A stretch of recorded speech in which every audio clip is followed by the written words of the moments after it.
Preface 1 am writing this to relieve my mind. It is not malice alone which makes me praise Bizet at the expense of Wagner in this essay. Amid a good deal of jesting, I wish to make one point clear which not admit of levity. To turn my back on Wagner was for me a piece of fate, to get to like anything else what are honor awards was for me a triumph. Nobody, perhaps, had e'er been more dangerously involved in Wagnerism, nobody had defended himself more obstinately against it, nobody had ever been so overjoyed at ridding himself of it. A long history, shall I give it, were a moralist, honest what I might not call it. Perhaps a piece of self-mastery. But the philosopher is not like the moralist, neither he like highfalutin words. Unlat is the first and last thing that a philosopher demands of himself. To overcome his age in himself, to become timeless. With what then does the philosopher have the greatest fight? With all that in him which makes him the child of his time. Very well then. 1 am just as much a child of my age as Wagner. Tz 1 am a decadent. The only difference is that I recognized the fact, that I struggled against it. The philosopher in me struggled against it. My greatest preoccupation hitherto has been the problem of decadence, and I had reasons for this. Good and evil form only a playful subdivision of this problem. If one has trained one's eye to detect the symptoms of decline, one also understands what lies concealed beneath its holiest names and tables of values, e.g., impoverished life, the v.ill to nonentity, great exhaustium. Morality denies life. In order to undertake such a mission I was obliged to exercise, had to side against all that was morbid in myself, including Wagner, including Schopenhauer, including the whole of modern humanity, a profound estrangement, coldness and soberness towards all that belongs to my age, all that was contum one endury, and as the highest wish, Zarathustra's eye, an eye which surveys the whole phenomenon mankind and an enormous looks down upon it. For such a goal what sacrifice will not have been youthwhile? What self-mastery? What self-denial? The greatest event of my life to the form of a recovery. Wagner belongs only to my diseases, not that I wish to appear ungrateful to this disease. If in this essay I support the proposition that Wagner is harmful, I none the less wish to point out unto whom, in spite of all, he is indispensable to the philosopher. Anyone else may perhaps able to get on without Wagner, but the philosopher is not free to pass him by. The philosopher must be the evil conscience of his ages, but to this end he must possess of its best knowledge. And had better guide, or more thoroughly emscient revealer of the soul, could be found for the labyrinth oft modern spirit than Wagner? Through Wagner modernity speaks her most intimate language, it conceals neither its good nor its evil, it has thrown off all shame.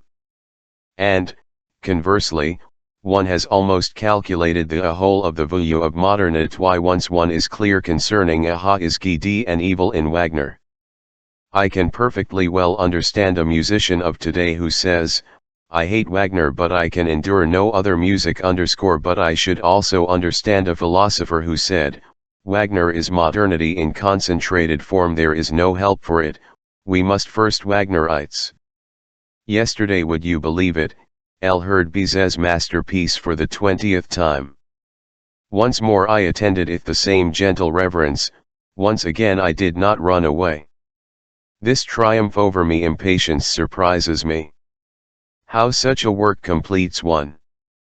Through it one almost becomes a masterpiece oneself, and, as a matter of fact, each time I heard Carmen it to me that I was more of a philosopher, a better philosopher than at other times, I bizarre so forbearing, so happy, so Indian, so settled to sit for 5 hours, the first step to holiness.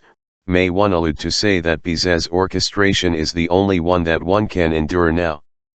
That other orchestration which is all the rage at present, the Wagnerian, is brutal, artificial, and unsophisticated ethel, hence its appeal to all the three senses of the modem soul at once. How terribly Wagnerian orchestration affects me. One call it the sirocco. A disagreeable suah breaks out all over me. All my fine weather vanishes. Bizet's music seems to me perfect. It comes forward lightly, graceful, stylishly underscore it is lovable, it says not sweat all that is GWD is easy, everything divine NMS with light feet. This is the first principle of my aesthetics. This music is wicked, refinal, fatalistic, and withal remains possesses the refinement of a race, not of an. It is rich. It is definite. It builds, organizes, completes, and in this sense it stands as a contrast to the polypus in music. To endless melody have more painful, more tragic accents ever heard on the stage before? And how are they obtained? Without grimaces. Without counterfeiting of any kind. Free from the lie of the grand style, L. and Sean. This music assumes that the listener is intelligent even as a musician. Hereby it is the opposite of Wagner, who, apart from everything else, was in any case the most ill-mannered genius on earth. Wagner takes us as if underscore he repeats a thing so often that we come desperate had we ultimately it, and once more, I become a better man when Bizet speaks to me, also a better listener. Is it in any way possible to listen even burrow behind this music ith my ears? I hear its very cause. I sem to assist at its built underscore one tremble before the dangers this daring music runs, 1 am enraptured 01 m those happy accidents for which even Bizet himself may not be responds 1 blee underscore and, strange to say, at bottom I do not give it a thought, or am not aware how much thought I really do give it, for quite other ideas are running through my head the while. Has anyone ever observed that music emancipates the spirit? Gives wings to thought? And that the more one becomes a musician the more one is also a philosopher?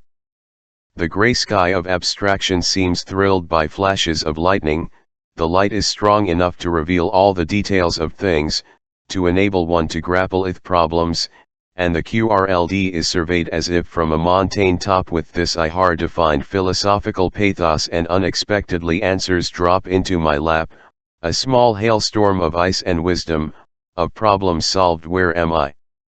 Bizet makes me productive. Everything that is God makes me productive. I have gratitude for nothing else, nor have I any other touchstone for testing what is good too. Bizet's work also saves. Wagner is not the only savior.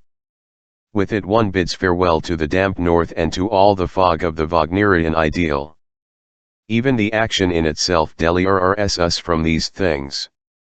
From Merim, and it has this logic, even in from him it has the direct line, inexorable necessity, but what it has all else is that belongs to subtropical zones, that dryness of atmosphere, that limpidezza of the air underscore. Here in every respect the climate is altered. Here another kind of sensuality, another kind of sensitiveness, and another kind of cheerfulness make their appeal. This music is gay, but not in a French or German way underscore. Its gaiety is African, fate hangs over it, its happiness is Sean Sutton, without reprieve. I amy Bizet for having had the courage of this sensitiveness. Mlich Hithafio in the culturae music of Europe has found no mirals of this southern, tawny sunburnt sensitiveness underscore. What a joy the golden afternoon of its happiness is to us. When we look out, if this music in our minds, we wonder whether we have ever seen the sea so calm. And how soothing is this mkerish dancing. How, for once, our insatiability gets sated by its lascivious melancholy, and finally love translated back into nature. Not the love of a cultured sentimentality, but love as as a fatality, cynical, innocent, and precisely in this way nature. The love whose means is war, whose very essence is the mortal hatred between the sexes, no case in which the tragic irony, which constitutes the kernel of love, is expressed with such severity, or in so terrible a formula, as in the last cry of Don Jose Adelmlich. The work ends, yes, it is I who have killed her, I, my adored Carmen. Such a conception of love, the only one worthy of a philosopher, is rare. It distinguishes one of and from among 1,000 others. For, as a rule, altists are no than the rest oft. They are even worse, they misunderstand love. Even Wagner misunderstood it. They imagine that they are selfless in it, because they appear to seeking the advantage of another creature, often to their own disadvantage, but in return they want to possess the other creature. Even God is no exception to this rule. He is very far from thinking, what does it matter to thee, either I lure thee or not? He becomes terrible if he is not love in return lamb or. And with this principle one carries one's point against God's and men est de tous les sentiments le plus agatsant, et par consequent, lorsque il est blesse, le mons généraux, be constant. 3. Perhaps you are beginning to perceive how very much this music improves me. 711 Faux Méditerrane sur la musique. And I have my reasons for this principle. Beyond Good and Evil, pages 216 et sec. The return to nature, health, good spirits, youth. Yet I was one of the most corrupted Wagnerites. I was able to take Wagner seriously. This old magician. What tricks has he not played upon us? The first thing his alt places in our hands is a magnifying glass. We threw it, and no longer trust our own eyes. Everything grows bigger, even Wagner grows bigger. What a clever rattlesnake. Throughout his life he rattled resignatico loyalty, and purity about our ears, and he retiral from the corrupt umld adel, a song of praise to chastity, and we believed it all. But you will not listen to me? You prefer even the problem of Wagner to that of Bizet? But neither do I underrate it. It has its charm. The problem of salvation is even a venerable problem. Wagner pondered over nothing so deeply as over salvation. His opera is the opera of salvation.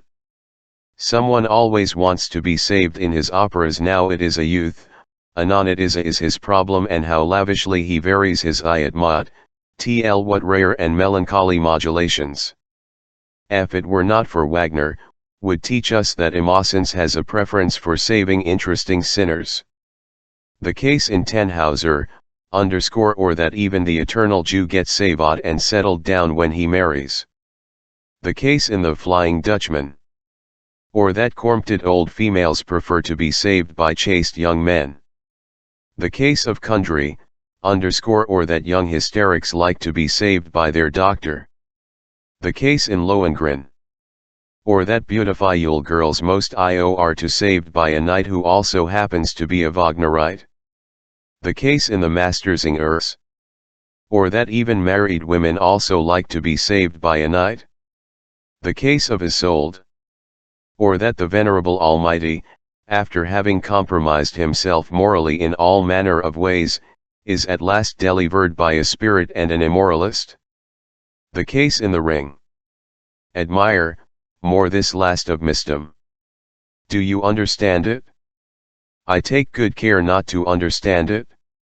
That it is possible to draw yet other lessons from the QRKS above mentioned are much more ready to prove than to dispute. That one may be dreared by a Wagnerian ballet to desperation and to virtue. Once again the case in Tannhauser, that not going to bed at the right time may be followed by the worst consequences. Once again the case of one can never be too sure of the spouse one actually marries. For the third time, the case of Lohengrin, Tristan and Isolde glorifies the perfect husband who, in a certain case, can ask only one question, but why have ye not told me this before? Nothing could be simpler than that. Reply, that I cannot tell thee. And what thou askest, that wilt thou never learn. Lohengrin contains a solemn ban upon all investigation and questioning. In this way Wagner stood for the Christian concept, thou must and shalt believe. It is a crime against the highest and the holiest to be scientific. The Flying Dutchman preaches the sublime that woman can the most erratic soul, or to put it into Wagnerian terms, save him. Here we venture to ask a question: supposing that this were actually TME, would it therefore be of the eternal Jew, whom a woman adores and enchains? He simply ceases from being eternal, he marries, that is to say, he concerns us no longer, transferred into the realm of reality. The danger for the artist and for the genius, and these are of course the eternal in adoring me. Omen are there min, scarcely anyone has some sentient character not to be when he finds himself treated as a, then immediately condescends to woman. Man is a coward in the face of all that is eternally feminine, and this the girls know. Ln many cases of woman's love, and perhaps precisely in the most famous ones, the love is no more than a refinal form of parasitism, a making one's nest in another's soul and sometimes even in another's flesh. And how constantly at the cost of the host. We know the hte of G and the in Old Maidish moral in Corr and I Germany. He was always offensive to Germans, he found honest admirers only among Jewesses. Schiller, noble Schiller, who cried flowery words into there was a man after their own health. What did they reproach G and the with the Mount of Venus, and it having composed senane Venetian epigrams. Even Klopstock preached him a moral sermon. There was a time when Herder was fond of using the Amrd Priapus a hen he spza of Goethe. Even Wilhelm Meister seemed to be only a symptom of due line, of a moral gong to the dogs. The menagerie of tame cattle, the youthlessness of the hero in this book, revolted Niebuhr, who finally bursts out in a plaintive bite. Rolf might well have sung, nothing so easily makes a painful impression as when a great mind despoils itself of its wings and strives for virtuos. And something greatly tafferier, while TT renounces more lofty aims. But the most indignant of all was the cultured smaller counts in Germany. Evilly kind of Puritanism made the sign of the cross at the sight of Goethe. At the thought of the unclean spirit in Goethe. This history was what Wagner set to music. He saves Goethe, that goes without saying, but he does so in such a clever way that he also takes the side of the woman. Goethe gets saved, a prayer saves him, a cultured woman draws him out of the mire. As to what would have thought of von once set himself the question, danger hangs over all romanticists, the fate of romanticists. His answer was, to choke over the mination of moral and religious absurdities. In short, Parsifal _____ the philosopher Euripides thereto anapylogy, holiness the only remaining higher value still seen by the mob or by woman, the horizon of the ideal for all those who are naturally short-sighted to philosophers. However, this horizon, like every other, is a mere misunderstanding, a son of slamming of the door in the face of the real beginning of their world. Danger, their ideal, their desideratum. Ln more polite language, la philosophie en est diet pas au grand nombre. 11 Ludfod la Saintita _4. One shall once more relate the history of the ring _. This is its proper place. It is also the history of a salvation, except that in this case it is Wagner himself who is saved. Half his lifetime Wagner believed in the Revoilton as only a Frenchman could have believed in it. He sought it in the runic inscriptions of myths. He thought he had found a typical revolutionary. In arises all the evil in this world. Wagner asked himself. From old contracts, he replied, as all revolutionary ideologists have done in plain English, from customs, laws, morals, institutions, from all those things upon which the ancient world and ancient society rests. How can one get rid of the evil in this QRLD? How can one get rid of ancient society? Only by declaring war against contracts, traditions, morality. This Siegfried does. He stalls early at the game, very early. His origin itself is already a declaration of war against morality. He is the result of adultery, of incest. Not the saga, but Wagner himself is the inventor of this radical feature. In this matter he corrected the saga. Siegfried continues as he began, he follows only his first impulse, he flings all tradition, all respect, all fear to the winds. Whatever displeases him he strikes down _ he tilts irreverently at old godheads. His principal undertaking, however, is to emancipate deliver Bmhilde _ Siegfried and Bmhilde the sacrament of free love, the dawn of the golden age, the TV-light of the goggles of old morality evil is got rid of. For a long while Wagner's ship sailed happily along this course. There can be no doubt that along it Wagner sought his highest happened. A misfortune. The ship dashed onto a reef, Wagner had run aground. The reef was Schopenhauer's philosophy, Wagner had stuck fast on a contrary view oft-world. Unled had he set to music? Optimism. Wagner was ashamed. It was moreover an optimism for which Schopenhauer had an evil expres psycho unscrupulous optimism. He was more than e'er ashamed he reflated for some time, his position seared desperate. At last a path of escape seemed gradually to open before him. What if the reef on which he had been could be interpreted as a goal, as the ulterior motives as the actual purpose of his journey? To be maked here, this was also a goal. Bene navigavi cum naufragium feci, and he translated the ring into Schopenhauerian language. Everything goes wrong, everything goes to mac, and the new world is just as bad as the old. The Indian Circe beckons Bmhilde, who according to the old plan had to retire with a song in honor of Frey love, consoling the QRLD with the hope of a socialistic utopia in Uhak. All v.ill be well, now gets something else to do. She must first study Schopenhauer _ she must first vergio the fourth book of the world as will and idea. Wagner was saved. Joking apart, this was a salvation. The surcease which Wagner owes to Schopenhauer is incalculable. It was the philosopher of decadence who allowed the artist of decadence to FMD himself. 5. The artist of decadence.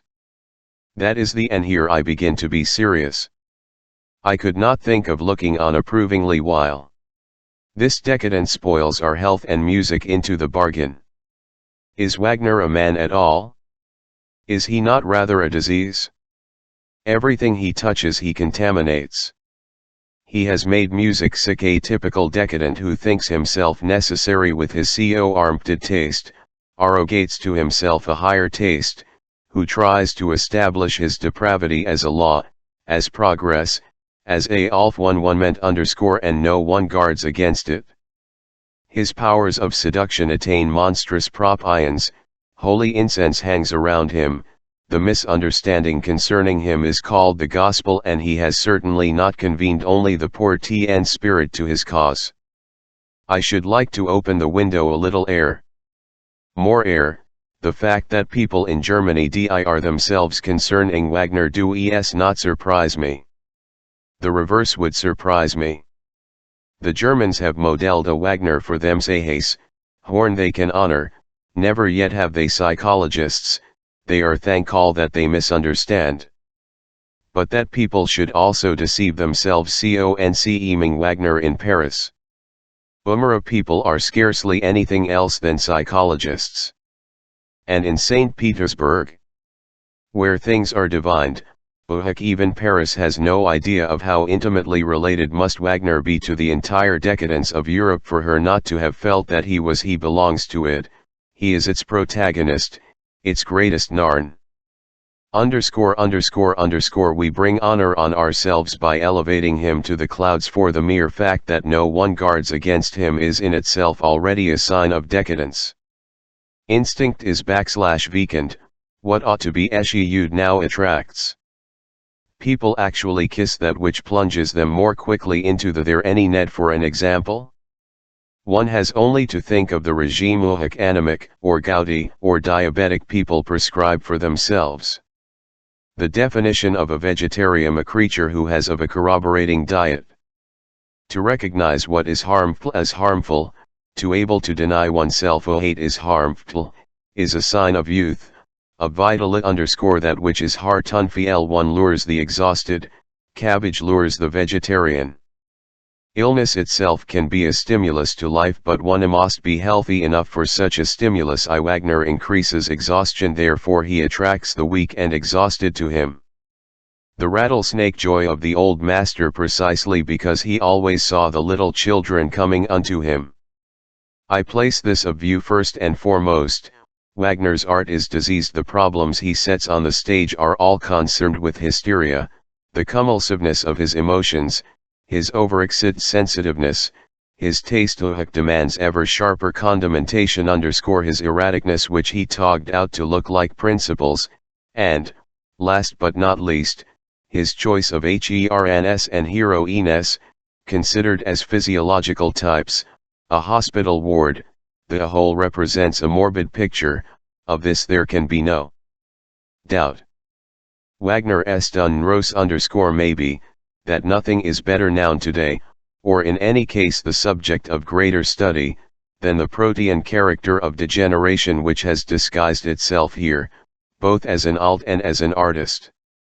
In Wagner our medical men and physiologists have a most interesting case, or at least a very complete one. Owing to the very fact that nothing is more modern than this thorough morbidness, this dilatoriness and excessive irritability of the nervous machinery, Wagner is the modern artist par excellence, the Cagliostro of modernity. All that the world most needs today, is Comino in the most seductive manner in his art the three great stimulants of exhausted people, brutality, art, fc.elt and innocence, idiocy. Wagner is a great corrupter of music. With it, he found the means of stimulating tirade. In this way he made music ill. In the art of spurring exhausted creatures back into activity, and of recalling half-corpses to life, the immentere.ness he shows is of no mean order. He is the master of hypnotic trickery, and he fells the strongest like Boulakes_Wagneff's success, his success with knaves, and therefore with the whole QRLD of ambitious musicians into disciples of his secret art. And not only the ambitious, but also the shrgwd____. Only with morbid music can money made today. Our big theaters live on Wagner. 6. Once more I will venture to indulge in a little levy. Let us suppose that Wagner's success could become flesh and assume a human form, that, dressed up as a good-natured musical savant, it could move among budding artists. How do you think it would then be likely to express itself? My friends, it would say, let us exchange a UMD or two in private. It is easier to compose bad music than good music. But hate, if apart from this it higher also more profitable, more effective, more convincing, more exalting, more secure, more Wagnerian? Pulchrum est pocarum hompnum bad enough in all conscience.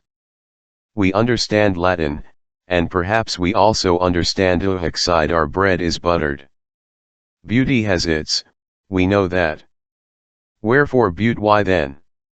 Not rather aim at size, at the sublime, the gigantic, that which moves the masses, and to repeat, it is easier to be titanic than to be. We know that we know the masses, we know the theater. The best of those assemble youths, Horny Siegfrieds, and other Wagnerites, require the sublime, the profound, and the overwhelming. This much still lies within our, and as for the others who assemble there, he cultural critics, the blasé pygmies, the eternally feminine, the gastrically happy, in shon the people, they also require the sublime, the profound, the overwhelming. All these people argue in the same way. He who overthrows us is strong, he elevates us is godly, he who makes us wonder vaguely is profound. Let us make up our mind then, my friends. In music, we do want to ornrow them, we do want to elevate them, we do want to make them vaguely. This much still lies within our pores in regard to the process of making them wonder. It is here that our notion of style finds its starting point. Above all, no thoughts? Nothing is more compromising than a thought. But the state of mind which precedes thought, the labor of the thought still unborn, the promise of future thought, the QRLD as it was before God created it, a recrudescence of chaos _____ chaos makes people wonder. In the UMDS of the Master, infinity but without melody. In the so on place, with regard to the overthrowing, this belongs at least in part, to physiology. Let us, in the first place, examine the instruments a few of them mulk convince even our intestines, they throw open doors, as Handel would say, others becharm our very marrow. The color of the myoa, is all important here, the meloa itself is of no importance. Let us be precise about this point. To what other purpose should spend our strength? Let us be characteristic in tone even to the point of fcolishness. If by means of tones we allow plenty of scope for guesswork, this will be put to the credit of our intellects. Let us irritate nurses, let us strike them dead, let us handle thunder and lightning. Hat is a hate oven rose but what oven rose best, is passion. We must and clear conceiving this question of passion. Nothing is cheaper than passion. All the venues of counterpoint may be dispensed with. There is no need to have learned anything, but passion is always within our reach. Beauty is difficult, let us beware of beauty. And also of melody. However much in earnest may otherwise be about the ideal, let us slander, my friends, let us slander melody. Nothing is more dangerous than a beautiful, nothing is more inane to men taste. My friends, if people again set loving beautiful melodies, are lost. First principle, melody is immoral. Proof. Tales Trina application, Parsifal. The absence of melody is in itself sank, and this is the definition of passion. Passion, or the acrobatic feats of ugliness on the tightrope of enharmonic. My friends, let us dare to be ugly. Wagner dared it. Let us heave the mud of the most repulsive harmonies undauntedly before us. We must not even spare our hands. Only thus, shall we become natural. And now a last word of advice. Perhaps it covers everything. Let us be idealists. If not the cleverest, it is at least the wisest thing we can do. In order to elevate men, we ourselves must be exalted. Let us wander in the clouds, let us harangue eternity, let us be careful to group great symbols all around us. Sisum. Bum, there is no better advice. The heaving breast shall be our argument, beautiful feelings our advocates. Virtue still carries its point against counterpoint. How could he who improves us, help being better than we, man, has ever thought thus? Let us therefore improve mankind, in this way shall become good, in this way we shall earn classics. Skill 11 became a classic. The straining after the basic turnant of the senses, after so-called beauty, shattered the nerves of the Italians. Let us remain German. Even Mozart's relation to music, Wagner spoke this word of comfort to us, was at bottom frivolous. Never let us acknowledge that music may be a recreation, that it may enlire and that it may give pleasure. Newer let us give pleasured. We shall be lost if people once again think of music hedonistically. That belongs to the bad 18th century. On the other hand, nothing could be more advisable, between ourselves, than a dose of cant, sit venia furbo. This imparts dignity, and let us take care to sell it the precise moment when it would be fitting to har black, to sigh openly, to sigh devoutly, to flaunt grand Christian sympathy before their eyes. Man is corrupt, who save him? What we e'en save him? Do not let us reply. We must be on our guard. We must control our ambition, which bid us found new religions. But no one must doubt that it is we who save him, that in our music alone salvation is to be found. And art, see Wagner's essay, Religion Enough? Enough? One fear that, beneath all my merry jests, you are beginning to only see the sinister TMTH only too clearly the picture of the decline of art, of the decline of the artist. The latter, which is a decline of character, might perhaps be defined provisionally in the following manner: the musician is now becoming an actor, his art is developing ever more and more into a talent for telling lies. And a Sinane chapter of my principal UMK bears the title Concerning the Physiology of Art.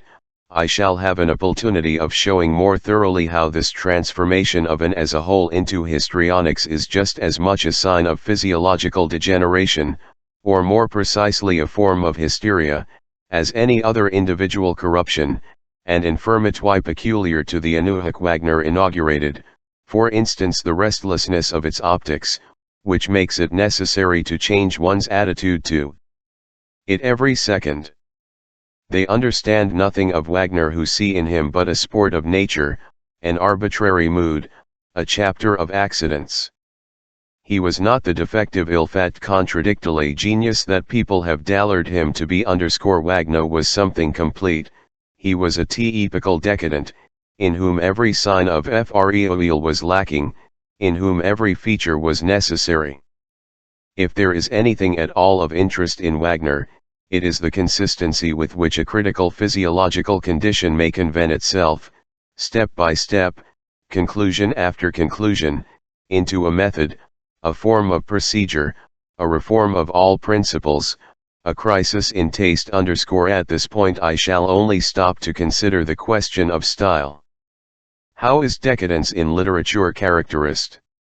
By the fact that in it life no longer animates them. Words predominant and leap right out of the sentence to which they belong, the sentences themselves trespass beyond there and obscure the sense of the whole page, and the page in its turn gains in vigor at the cost of the whole is no longer a whole.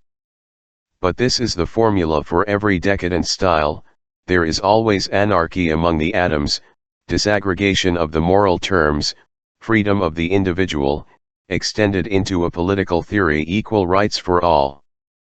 Life, equal vital twi, all the vibration and exuberance of life, driven back into the smallest structure, and the remainder left almost lifeless. Everywhere paralysis, distress, and numbness, or hostility and chaos, striking one myth ever increasing force the higher the forms of organization are into which one ascends. The whole no longer ines at all, it is composed, reckoned up, artificial, a fictitious thing. In Wagner's case the first thing we notice is an hallucination, not of tones, but of attitudes. Only after he has the latter does he begin to seek the semiotics of tone for them.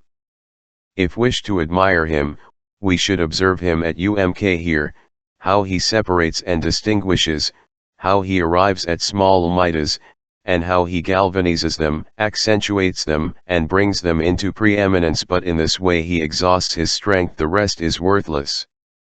How paltry, awkward, and amateurish is his manner of developing, his attempt at combining incompatible parts.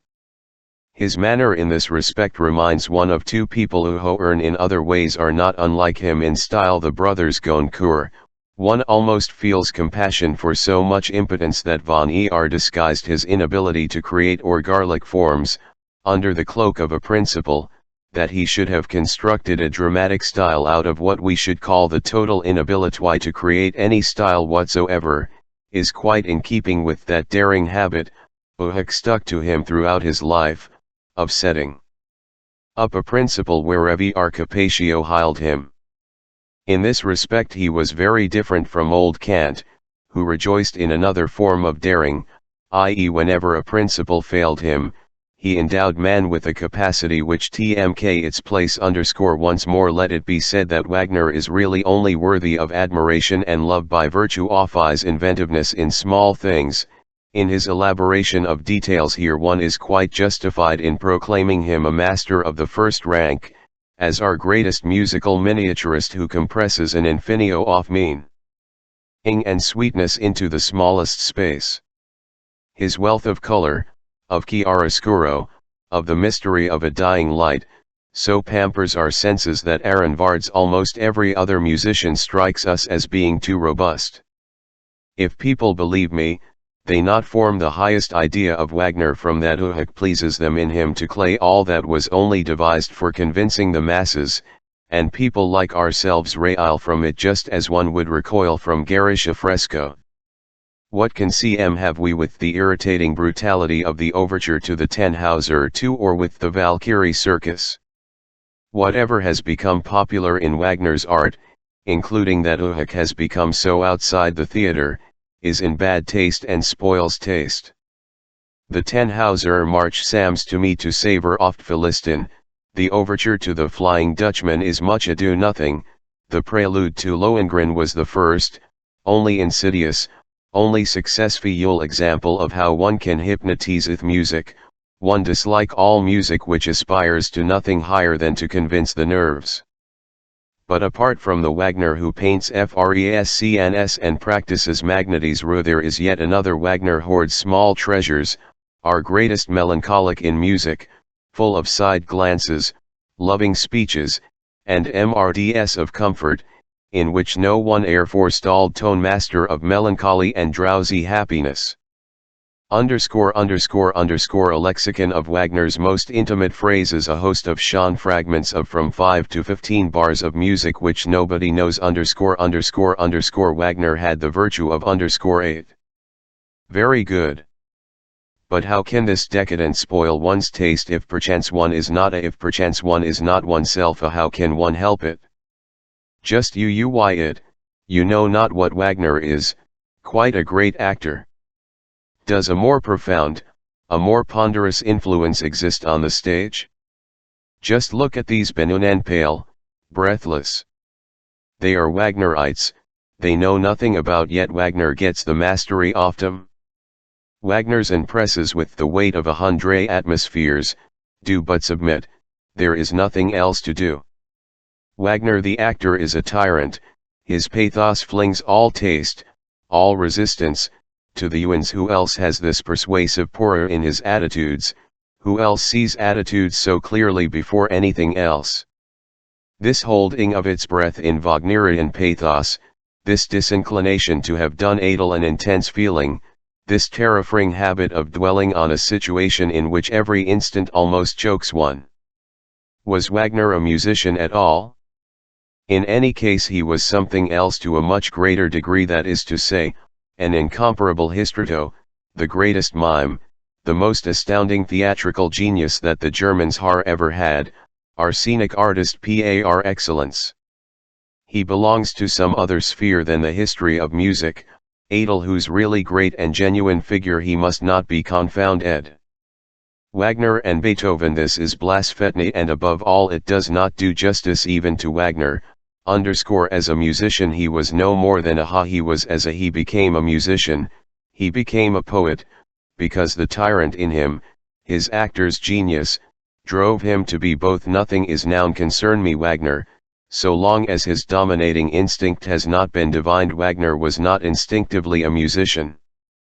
And this he proved by the way in which he abandoned all laws and miles, or, in more precise terms, all style in music, in order to make what he wanted with it, i.e., a rhetorical medium for the stage, a medium of expression, a means of accentuating an attitude, a vehicle of suggestion and of the psychologically picturesque.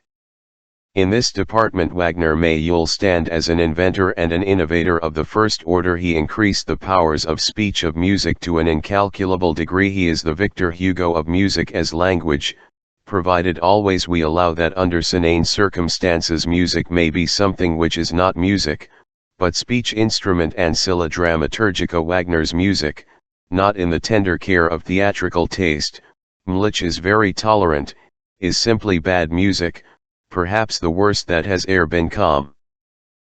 When a musician can no longer count up to 3, he becomes dramatic, he becomes Wagnerian. Wagner almost discovered the magic which can be evolved even now by means of music.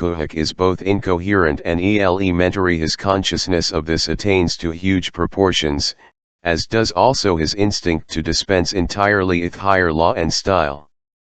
The elementary factors sound, movement, color, in shun the whole sensuousness of music suffice. Wagner never calculates as a musician if the musician's conscience, all he strains after is effect, nothing more than and he has to make an effect. This he is as unhesitating as Schiller was, as any theatrical man must be. He has also the latter's contempt for the world which he brings to its knes before him. A man is an actor when he is ahead of mankind in his possession of this one view, that everything which has to strike people as TME, must not be TME. This MLE was formulated by Talma. It contains the whole psychology of the actor. It also contains, and this we need not doubt, all his moralit. Wagner's music is never TME but it is supposed said to be so, and thus everything is as it should be as long as are young, and Wagnerites into the bargain. We regard Wagner as even as the model of a prodigal giver, as a great landlord in the realm of sound. We admire him in very much the same way as young Frenchmen admire Victor Hugo, that is to say, for his royal liberality. Later on we admire the one as well as the other for the opposite reason, as masters and paragons in economy, as prudent amphitrons. Nobody can equal them in the art of providing a princely board. If such a outlay the Wagnerite, with his credulous stomach, is even sated with the fare which his master conjures up before him. But we others, in as in music, desire all to find substance, and who are scarcely satisfied adle the mere representation of a banquet, are much worse off. In plain English, Wagner does not give us enough to masticate. His recitative very little meat, more bones, and plenty of broth. I christened Aia Genovsa. I had no intention of flattering the Genos with this remark, but rather the older recitativo, the recitativo secco and as to Wagnerian Leitmotiv I fear I lack the necessary culinary understanding for it. If hard pressed, one might say that I regard it perhaps as an ideal toothpick, as an opportunity of ridding oneself of mlat remains of one's meal. Wagner's arias are still lent, but now I shall hold my tongue. 9. Even in his general sketch of the action, Wagner is above all an actor. The first thing that to him is a scénique is sultane to produce a strong effect, a real actio 10 with a basso relief of attitudes, an unveilming scene. This he now proceeds to elaborate more deeply, and out of it he draws his characters. The whole of what remains to be done follows of itself, freely in keeping it the technical economy which has no reason to subtle. It is not comme il public that Wagner has to concede it is merely the 19th century. Concerning the actual requirements of the stage, Wagner would have about the same opinion as any other actor of today: a series of powerful scenes, each stronger than the one that preceded it, and, in between, all kinds of clever nonsense. His first concern is to guarantee the effect of his work. He begins with the third act. He approves his work according to the quality of its final effect. Guided by this soft understanding of the stage, there is not much danger of one's creating a drama unawares. Drama demands inexorable logic, but what did Wagner care about logic? Again I say, it was not Corneille's public that he had to consider, but merely Germans. Everybody knows the technical difficulties before the dramatist often has to summon all his strength and frequently to sew his blood, the difficulty of making the plot seem necessary and the unravelment as so that both are conceivable only in a certain way, and so that each may give the impression of the principle of the smallest expenditure of energy. Now the very last thing that Wagner does is to sweat blood over the plot, and on this and the unravelment he certainly spends the smallest possible amount of energy. Let anybody put one of Wagner's plots under the microscope, and I wager that he will be forced to laugh. Nothing is more enlivening than the dilemma in Tristan, unless it be that in the Mastersingers Wagner is no dramatist. Let nobody be deceived on this point. All he did was to love the word drama. He always loved fine umds_Nevenhellis. In his Eurydice the MRD drama is merely a misunderstanding, and a piece of shrewdness. Wagner always affected superiority in regard to the opera, just as the UMD spirit is a misunderstanding in the New Testament. He was not enough of a psychologist for drama, he instinctively avoided a psychological plot, but how? By always putting idiosyncrasy in its place. Very modern, very Parisian. Very decadent. Incidentally, the plots that Wagner knew how to unravel with the help of dramatic inventions, are of quite another kind. For example, let us suppose that Wagner requires a fernal voice. A whole act without a woman's voice be impossible. But in this particular instance not one of the heroines happens to be free. What does Wagner do? He emancipates the oldest woman on Elda. Step up, aged grandmama. You have got to sing. And Erda sings.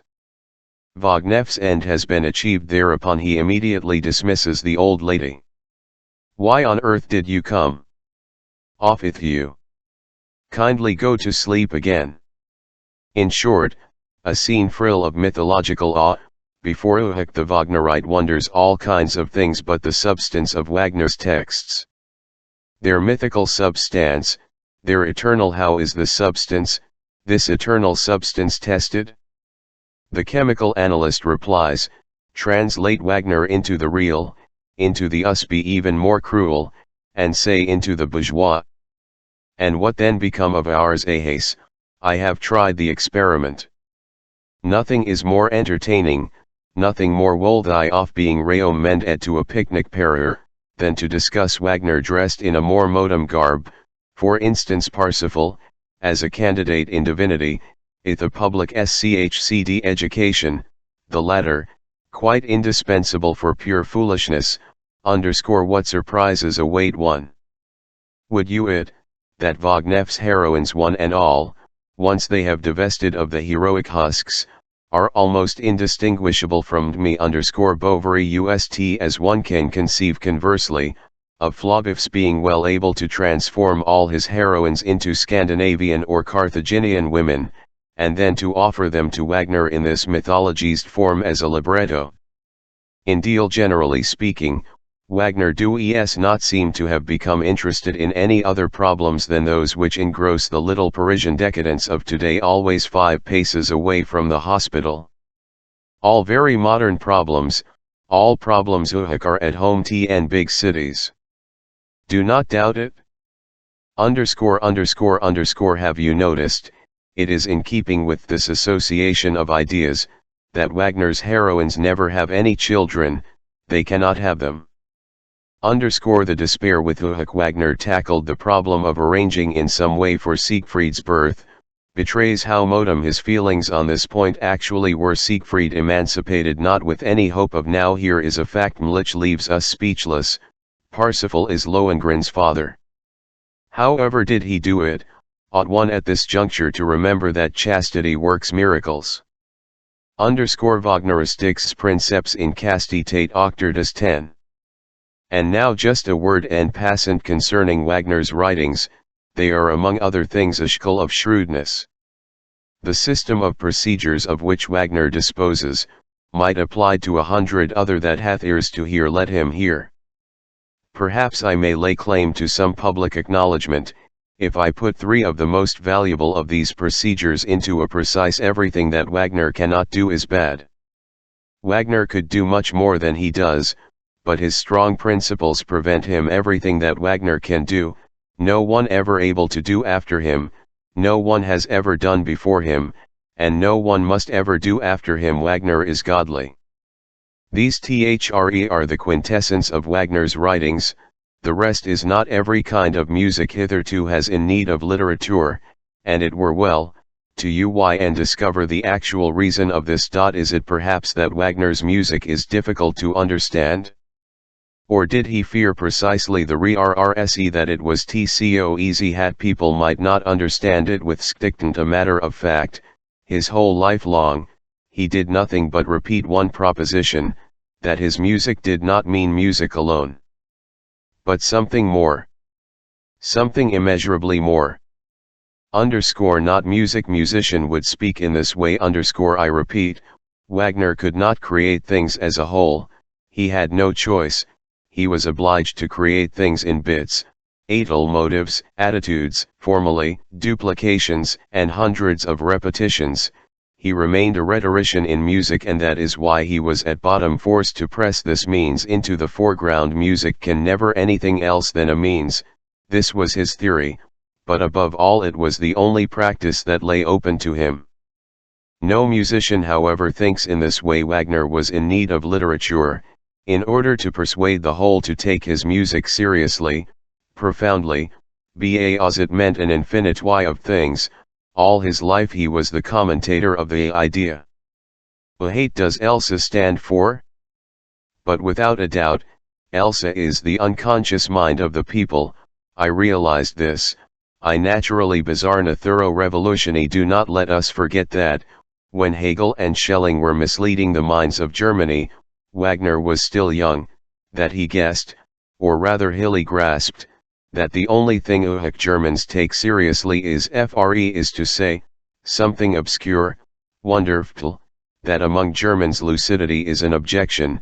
Logic refutation Schopenhauer rigorously pointed out the dishonesty of Hegel's and Schelling's, but also justly, for he himself, the pessimistic old counterfeiter, was in no way more honest than his more famous contemporaries. But let us leave morality out of the question.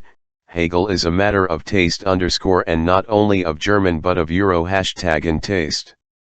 A taste which Wagner he felt equal to. Which he did was to apply it to music. He invented a style for himself, which might mean an infinity of was Hegel's music as idea, and how Wagner was understood. The same kind of man who used to gush over Hegel, now gushes o'er Wagner, in his schcol they earn right Hegelian. But he who understood Wagner best, was the German youthlet. The two words infinity and meaning were sufficient for this. At their sound the youthlet immediately began to feel exceptionally happy. Wagner did not conquer these boys with music, but if the is the enigmatical vagueness of his its garn of hide and seek amid hundreds symbols, its polychromy in ideals, leads and lures the lads. It is Wagner's genius for forming clouds, his sweeps and swoops through the air, his ubiquity and nullibiety, precisely the same qualities with which Hegel led and lured in the presence of Wagner's multifariousness, plenitude and arbitrariness. They seem to themselves tremulously they listen while the great bowls in his alt seem to make themselves heard from out the mist-wide distance, with a gentle roll of thunder, and they are not at all displeased if at times it gets a little grey. Gmazome and cold are they not one and all, like Wagner himself, on quite intimate terms with bad weather, ith German Judither. Wotan is their god, but Wotan is the god of bad weather. They are right. How could these German youths in their present we others, halcyon Ians, miss in Wagner? I.e., la Gaia Scienza, light feet, wit, fire, grave, grand logic, stellar dancing, wanton intellectuality, the vibrating light of the south, the calm sea perfection. 11 I have mentioned the sphere to Wagner belongs certainly not to the history of music. However, does he mean historically, the rise of the actor TN music, a momental event which not only leads me to think but also to fear. In a word, Wagner and Liszt. Never yet have the rightness and genuineness of musicians been put to such a dangerous test. It is glaringly great success. Mob success is no longer the achievement of the genuine. In order to get it a man must be an actor. Victor Hugo and Richard Wagner, they both prove one and the same thing, that in declining civilizations, wherever the mob is allowed to decide, genuineness superfluous, prejudicial, unfavorable. The actor, alone, can still kindle great enthusiasm, and thus it is his golden age is now dawning, his and that of all those who are in any way related to him with chums and fifes. Wagner marches at the head of all altists in declamation, in display and virtuosity. He began by convincing the conductors of orchestras, the scene shiners, and stage singers, not to forget the orchestra. He delivered them from monotony. The movement that Wagner created has spread to the land. Off knowledge, whole sciences pertaining to music are rising slowly, out of centuries of scholasticism. As an example of hate let me more particularly to Riemann's services to rhythmics. He was the first who called attention to the leading idea in punctuation even for music. Unfortunately he did so with a bad word. He called it phrase. These people, and I say it with gratitude, are the best, the most respectable among Wagner's admirers. They have a double effect right to honor Wagner. The same instinct unites them. Adel one another, in him they recognize their highest type, and since he has inflamed them with his own ardor, they feel themselves transformed into power, even into great. In this quarter, if anywhere, Wagner's influence has really been beneficent. Never has there been so much thinking, willing, and industry in this sphere. Wagner endowed all these artists with a conscience. What they now exact and obtain from themselves, they had never exacted before Wagner's. Then they had been too modest. Another spirit prevails on the stage since Wagner rules there. The most difficult things are expected, blame is severe, praise very scarce. He good and the excellent have become the rule. Taste is no longer necessary, nor even is a good voice. Wagner is sung only idle mind voices. This has a more dramatic effect. Even talent is out of the question. Expressiveness at all costs, which is the Wagnerian ideal, the ideal of decadence demands, is hardly compatible with talent. All that is required for this is Wildtwe, that is to say, training, automatism, self-cleanial. Neither taste, voices, nor gifts. Wagner's stage requires but one thing, Germans. The definition of a German, an obedient man with long legs. There is a deep significance in the fact that the rise of Wagner should have coincided with the rise of the empire. Phenomena are a proof of one and the same thing. Obedience and long have people been more, never have they been so ill ordered about. The conductors of Wagnerian orchestras, more particularly, are worthy of an age, which posterity will one day call, ith timid awe, the classical age of Johann Wagner. Understood how to command, in this respect. He was a great teacher. He commanded as a man had exercised an inexorable will over himself, as one who had practiced lifelong discipline. Wagner was, perhaps, the greatest example of in the whole of the history of art. Even Alfieri, in other respects, is his next of kin, is outdone by him. The note of a Turinese, _12. This view, that our actors have become more worthy of respect than heretofore, does not imply that I belie them to have less dangerous. But who is in any doubt as to what one want, as to what the three requisitions are concerning my math and my care and love of, and have made me open my mouth on this occasion? That the stage should not become master of the arts, that the actor should not become the corrupter of the genuine. That music should not become an art of lying. Friedrich Nietzsche. Postscript. The gravure of these last words allows me at this point to introduce a few sentences out of an unprinted essay which will at least lay no doubt as to my earnestness in regard to this question. The title of this essay is, What Wagner Has Cost Us. One pays dearly for having been a follower of Wagner. Even today a vague feeling that this is so, still prevails. Even Wagner's success, his triumph, did not uproot this feeling thoroughly. But formerly it was strong, it was terrible, it was a gloomy hate throughout almost 3/4 of Wagner's life. The resistance which he met with among us Germans cannot be highly valued or too highly honored. People guarded themselves against him as against an illness, not with arguments. It is impossible to reflate an illness but with mistrust, idle repugnance, ith loathing, idle somber earnestness, as though he hiere a great rampant danger. The aesthetes gave themselves away a hen out of 3 schools of German philosophy. They waged an absurd war against Wagner's principles. Ifs and did he care about principles? Even his Germans themselves had enough instinctive good sense to dispense with every if and for in this matter. An instinct is awakened when it conscious, for by becoming conscious it makes itself feeble. If there were any signs that in spite of the universal character of European decadence there was still a modicum of still an instinctive premonition of what is harmful and dangerous, residing in the German soul, then it could be precisely this blunt resistance to Wagner which I should least like to see underrated. It us honor, it gives us some reason to hope. France no longer has such an amount of health at her disposal. The Germans, these loiterers par excellence, as history shows, are today the most backward among the civilized nations of Europe. This has its advantages, for they are thus relatively the youngest. One pays dearly for having been a follower of Wagner. It is only quite recently that the Germans hail overcome a sort of dread of him. He desire to be rid of him occurred to them again and again. Does anybody remember a very curious occurrence in Uhuk? Quite unexpectedly towards the end this old feeling once more manifested itself. It happened at Wagnef's Hummerl the first Wagner the one in late a year. Ath on his grave if this inscription, Mlich immediately became famous, salvation to the SA /IOUR.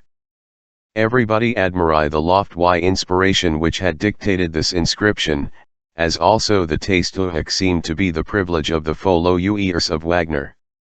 Many also, however, it was singular enough, made this slight alteration in it, salvation from the Saviour. People began to breathe again. One pays dearly for having been a follower of Wagner.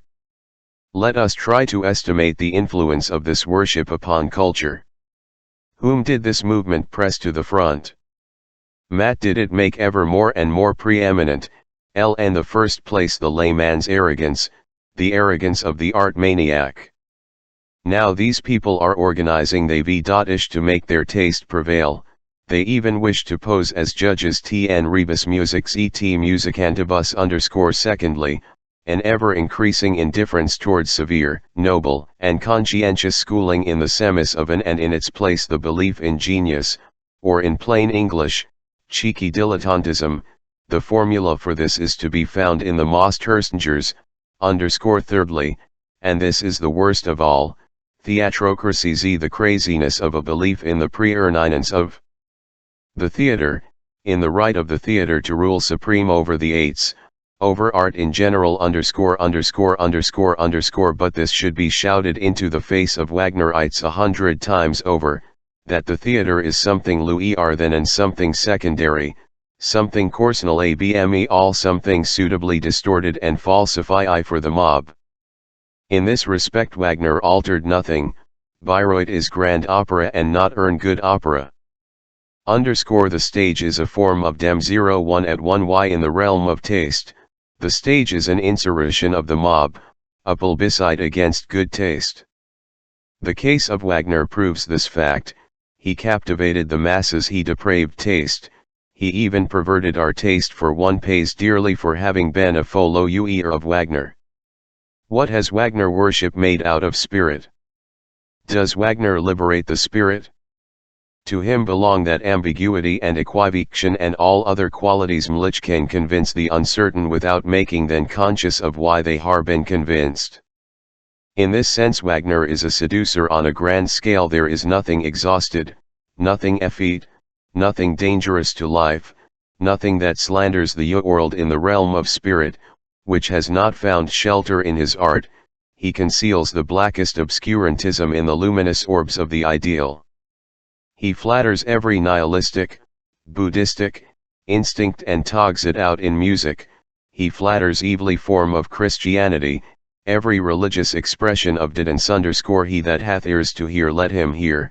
Everything that has ever grown out of the soil of impoverished life, the whole counterfeit coinage of the transcendental and of a beyond found its most sublime advocate in Wagnerism, not in formulae.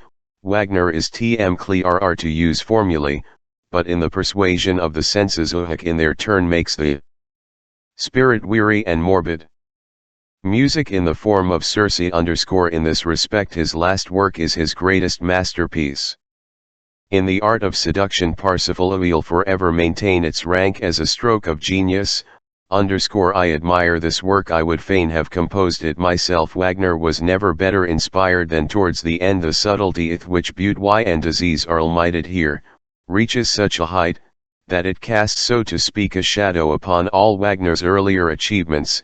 It seems too bright, too healthy _ do ya understand this? Health and brightness acting like a shadow? Almost like an objection, _ To this extent are we already pure FCOs _ Never was there a greater master in heavy hieratic perfumes, never on earth has there been such a connoisseur of paltry infinities, of all that thrills, of extravagant excesses, of all the feminism from out the vesiculary of happiness. My friends, do but drink the filtrace of this art. Nowhere will ye find a more pleasant method of enervating your spirit, of forgetting your manliness in the shade of a rosebush. All, this old mightiest of Klingsers, how he wages war against us with his against us frey spirits. How he appeals to every form of cowardice of the modern soul with his charming girlish notes. There never was such a mortal hatred of knowledge. One must be a very cynic in order to resist seduction here, one must be able to bite in order to resist worshipping at this shrine. Veneer well, old seducer. The cynic cautions you cave canum _ one pays dearly for having iron a follower of Wagner. One contemplate the youthlets who have long been exposed to his infection. The first relatively innocuous effect of it is the coarmtion of their taste. Wagner acts like chronic recourse to the bottle, he stultifies, he befouls the stomach. His specific effect, degeneration of the feeling for rhythm. What the Wagnerite calls rhythmical is what I call, to use a Greek metaphor, stirring a swamp. Much more dangerous than all this, however, is the corruption of ideas. The youthlet becomes an idealist. He stands science, and in this respect he has reached the master's heights _ on the other hand, he assumes the airs of a philosopher, he mites for the Bayreuth Journal, he solves all problems in the name of the Father, the SEU, and the Holy Master.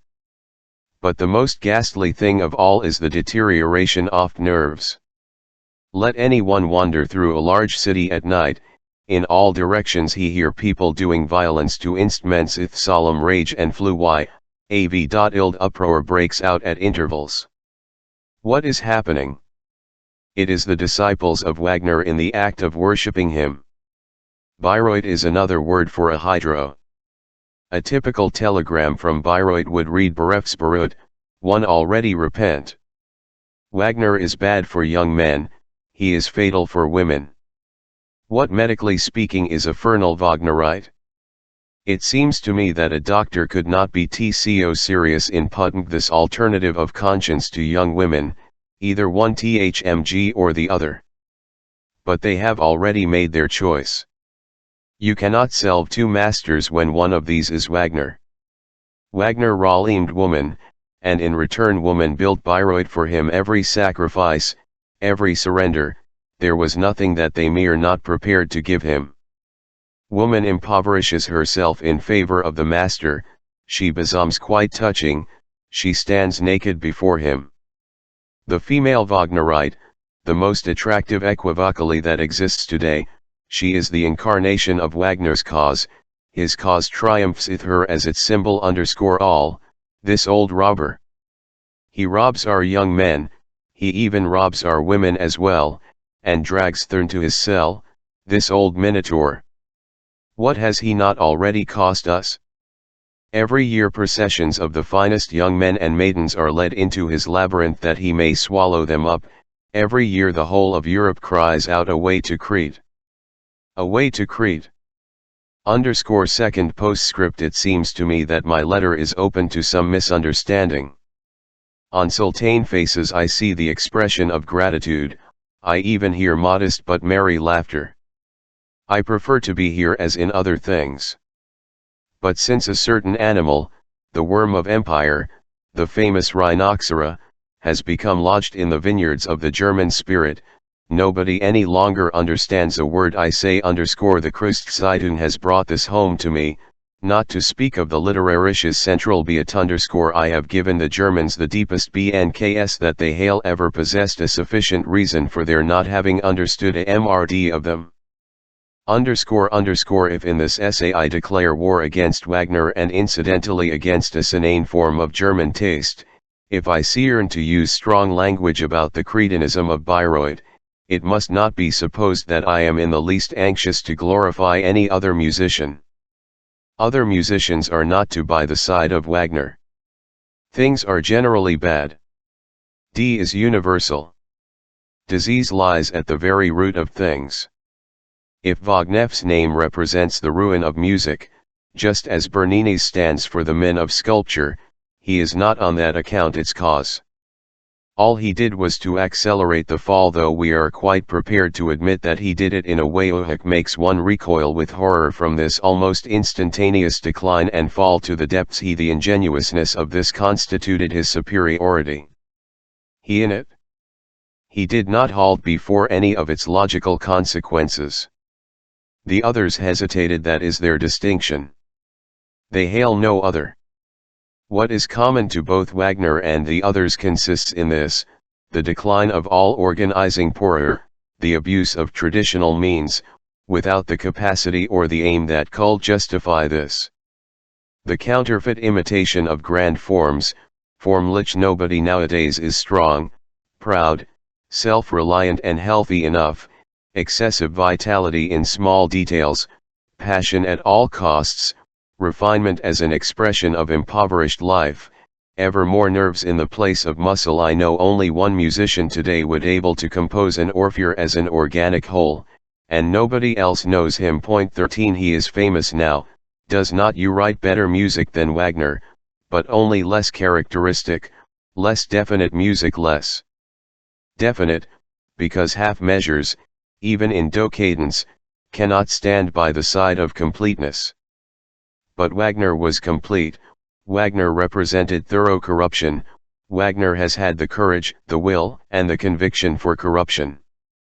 What does Johannes Brahms matter? It was his good fortune to be misunderstood by Germany. He was taken to be an antagonist of Wagner. People required an antagonist, but he did not write necessary music. Abri all he wrote much music. When one is not rich, one should at least have enough pride to be poor. The sympathy which here and there was meted out to Brahms, apart from party interests and party misunderstandings, was for a long time a riddle to me, until one day through an accident, almost, I discovered that he affected a particular type of man. He has the melancholy of impotence. His creations are not the result of plenitude, he thirsts after abundance. Apart from what he plagiarizes, from what he borrows from ancient or exotically modern styles, he is a master in the art of copying. There remains as his most individual quality a longing. And this is what the dissatisfied of all kinds, and all those who yearn, divine in him. He is much little of a personality, little of a central figure. The impersonal, those who are not self-centered, love him for this. He is especially the musician of a species of dissatisfied women.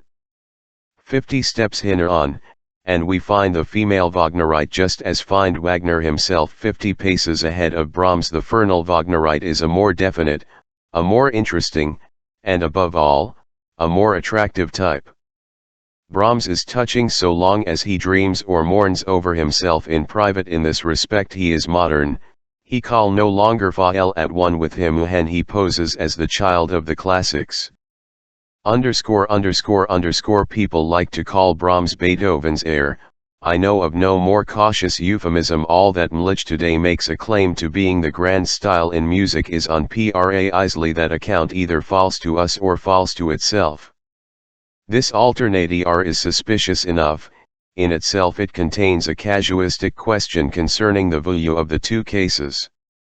The instinct of the majority protests against the Altimeter, false to do not wish to be cheated, and I myself certainly always prefer this type to the other, false to itself.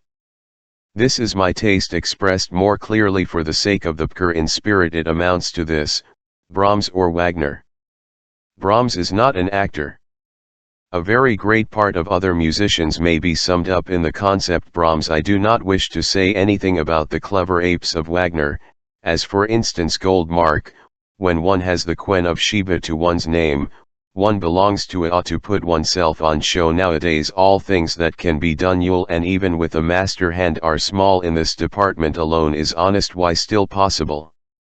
Nothing, however, can cure music as a whole of its chief fault, of its fate. Uhak is to the expression of general physiological contradiction which is, in fact, to be modem the best instruction, the most conscientious schooling, the most thorough familiarity, and even isolation. If the old masters, all this only acts as a palliative, or, more strictly speaking, has but an illusory effect, because the first condition of the right thing is no longer in our bodies, either this first condition the strong race of a Handel or the overflowing animal spirits of a Rossini. Not everyone has the right to every teacher. And this holds good of whole epochs. In itself it is not that there are still remains of stronger natures, typical unadapted men. Some you hear in Europe from this quarter the advent of a somewhat belated form of beauty and perfection, even in music, might still be hoped for. But the most that we can expect to see are exceptional cases. From the rule, that corruption is paramount, that corruption is a fatality, not even a god can save music. Epilogue. And now let us take breath and withdraw a moment from this narrow, which necessarily must be narrow. We have to make inquiries relative to the value of persons. A philosopher feels that he wants to wash his hands after he has concerned himself so long with the case of Wagner. I shall now give my notion of what is modern according to the measure of energy of every age. There is also a standard that determines which Viltwis shall be allowed and which forbidden. The age either has the Viltwis of ascending life, in a case it resists the name of degeneration with all its deepest instincts, or it is in itself an age of degeneration, in which case it requires the virtues of declining life, in which case it hates everything that justifies itself, solely as being the outcome of a plenitude, or a superabundance of strength. Aesthetic is inextricably up with these biological principles. There is didn't aesthetic, and classical in itself is just as much a chimera as any other kind of idealism. W1 Within the narrow sphere of the so-called moral values, no greater antithesis could be found than that of master morality and the morality of Christian valuations, the latter having ground out of a thoroughly morbid soil.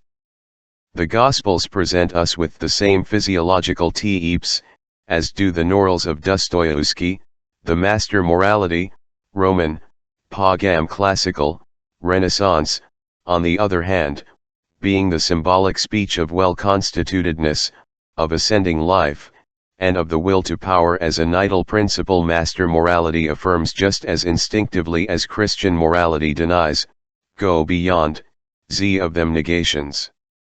The first reflects its plenitude, things transfigures, it embellishes, it rationalizes. The latter impoverishes, bleaches, mars the value of things, it suppresses the world. World is a Christian term of abuse. These antithetical forms in the optics of values, are both necessary. They are different points of view which cannot circumvent it either with arguments or counter-arguments.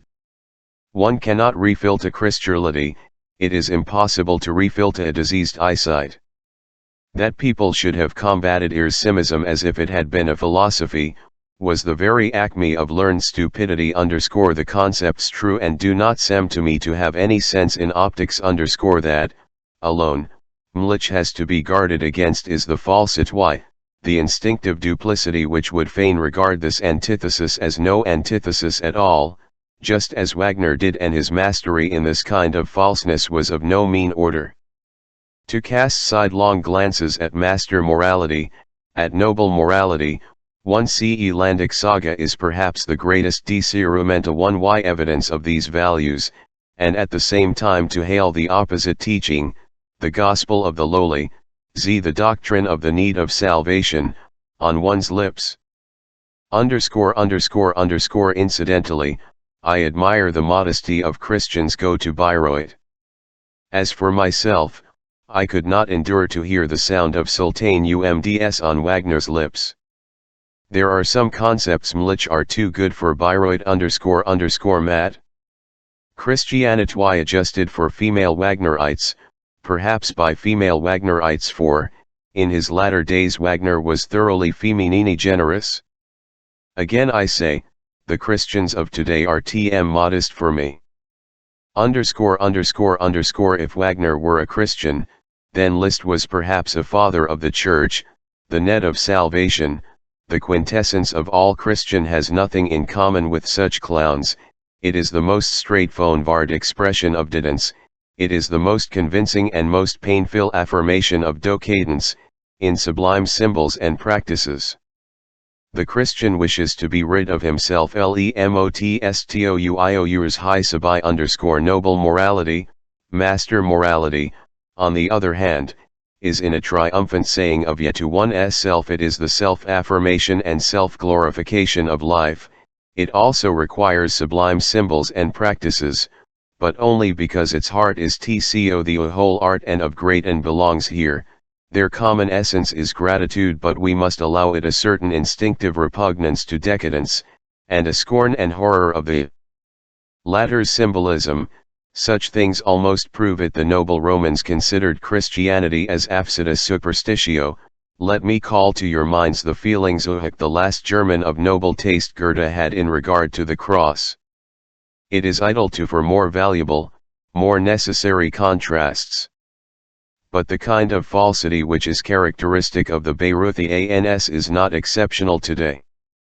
We all know the hybrid concept oft Christian gentlemen, this innocence in contradiction, this clean conscience in is rather modern par excellence, that modernity is almost defined biologically, Rn and N man represents a contradiction of values, he sits between he says yea and nay in one breath. No wonder that it is precisely in our age that falseness itself became flesh and blood, and even genius.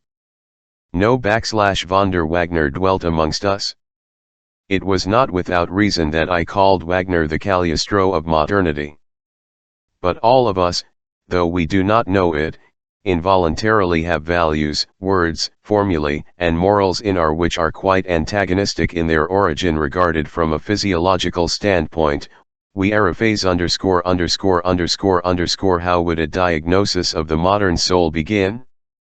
With a determinate incision into this agglomeration of contradictory instincts, the total suppression of its antagonistic values, vivisection applied to its most instructive case. To philosophers the case of Wagner is a windfall. This essay, as you observe, was inspired by gratitude. Nietzsche contra Wagner, the brief of a psychologist. Preface: the following chapters have been selected from past QRKs of mine, and not without care. Some of them date back as far as 1877. Here and there, of course, they be found to have made a little more intelligible, but abme all, more brief. Read consecutively, they can leave no one in any doubt, either concern me myself, or conce Ming Wagner, we are antipodes.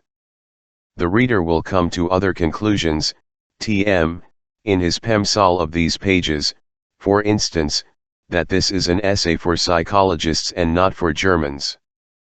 I have my readers everywhere, in Vienna, St. Petersburg, Copenhagen, Paris, and New York, but I have none in #s flatland Germany. And I might even have something to say to Italians whom I love just as much as I quisque tandem, crispy triple alliance, a people can only conclude a messiatance if the Empire. Friday Friedrich Nietzsche Christmas 1888, wherein I admire Wagner. One believe that artists very often do not know what they are erst able to do. they are much too vain. Their minds are directed to something prouder than merely to appear like little plants, which, with freshness, rareness, and beauty, know how to sprout from their soil ethereal perfection. The ultimate goodness of their own garden and vineyard is superciliously underestimated by them, and their love and their insight are not of the same quality. Here is a musician who is a greater master than anyone else in the discovering of tones, peculiar to suffering, oppressed, and tormented souls, who can endow even dumb misery idle speech, can approach him in the colors of late autumn, in the indescribably touching joy of a very last, and all too shone gladness, heeness of accord which expresses those secret and yeared midnight hours of the soul, when cause and effect seem to have fallen asunder, and at every moment something may spring out of nonentity. He is happiest of all when creating from out the nethermost depths of human happiness, and, so to speak, from out man's empty bumper, in the bitterest and most repulsive drops have mingled with the sweetest for good or evil at last. He knows that weary shuffling along of the soul which is no longer able either to spring or to fly, nay, is no longer able to walk. He has the modest glance of conceal suffering, of understanding without comfort, of leave-taking without umd or sign. Verily, as the Orpheus of all secret misery, he is greater than anyone, and many a thing was introduced into and for the first time by him which hitherto had not been given expression, had not even been thought worthy of in the cynical revolts. For instance, of which only the greatest sufferer is capable, also many a small and quite microscopical feature of the soul, as it were the scales of its amphibious nature. Yes, indical, he is the master of everything very small. But this he refi_as to be. His tastes are much more in love with vast walls and ith daring fresques. He does not see that his spirit has another desire and bent a totally different outlook, that it prefers to squat peaceable in the comers of broken clown houses, concealed in this way, and hidden even from himself. He paints his really great masterpieces, all of which are very shon, often only 1 bar in length. There, only, does he besown quite good, great, and perfect. Perhaps there alone Wagner is one who has suffered much, and this elevates him above other musicians. Admire Wagner wherever he sets himself to music wherein I raise objections. With all this I do not wish to imply that I regard this music as healthy, and least of all in those places where it speaks of Wagner himself. My objections to Wagner's music are physiological objections. Should I therefore begin by clothing them in aesthetic formulae? Aesthetic is indeed nothing more than applied physiology. The fact I bring forward, my petit fait verdad, is that I can no longer breathe at ease when this music begins to have its effect upon me, that my foot immediately begins to feel indignant at it and rnls, for what it needs is time, dance, march. Even the young German Kaiser could not march to Wagner's Imperial. My foot demands in the first place from music is that ecstasy which lies in God walking, stepping, and dancing. But do not my stomach, my health, my circulation also protest? Are not my intestines also troubled? And do I not hoarse unawares? In order to listen to Wagner one require Geraudel's past ills. And then I ask myself, what is it that my whole body must have from music in general? For there is no such thing as a soul. I belie it must have relief, as if all animal functions were accelerated by means of light, bold, unfettered, self-reliant rhythms, as if brazen and leaden life could lose its weight by means of delicate and some melodies. My melancholy would fain rest its head in the haunts and abysses of perfection. For this reason I need music. But Wagner makes so ill. What do one care about the theatre? What do I care about the spasms of its moral aesthesis in the mob, and who is not the mob today rejoices? What do I care about the whole pantomimic hocus-pocus oft actor? You are beginning to see that I am essentially anti-theatrical at heart. For the stage, this mob art par excellence, my soul has that deepest scum felt by every anist today. With a stage success a man sinks to such an extent in my esteem as to drop out of sight. Failure in this quarter makes me prick my ears, makes me begin to pay attention, but this was not so with Wagner. Next to the Wagner who created the most unique music that has ever existed, there was the Wagner was essentially a man of the stage, an actor, the most enthusiastic memomaniac that has perhaps existed on earth, even as a musician. And let it be said en passant that if Wagner's theory was drama is the object, music is only a practice, was from beginning to end the attitude is the end. Drama and even music can never be anything else than means. Music as the manner of accentuating, of strengthening, and deepening dramatic poses and all things which please the senses of the actor, and Wagnerian drama only an opportunity for a host of interesting attitudes. Alongside of all other instincts he had the dictatorial instinct of a great actor in everything, and, as I have already said, as a musician also underscore on one occasion, and not without trouble, I made this clear to a Wagnerite per sang clearness and a Wagnerite. I won't say another, there were reasons for adding, for heaven's sake, be a little more TME unto yourself, we are not in Bayreuth now. In Bayreuth people are only upright in the mass, the individual lies, he lies to himself. One leaves oneself at home when one goes to Bayreuth, one gives up all right to one's own tongue and choice, to one's own taste and even to one's own courage. One knows these things no longer as one is to hail them and practice them before GCD and the QRLD and beturn one's own four walls.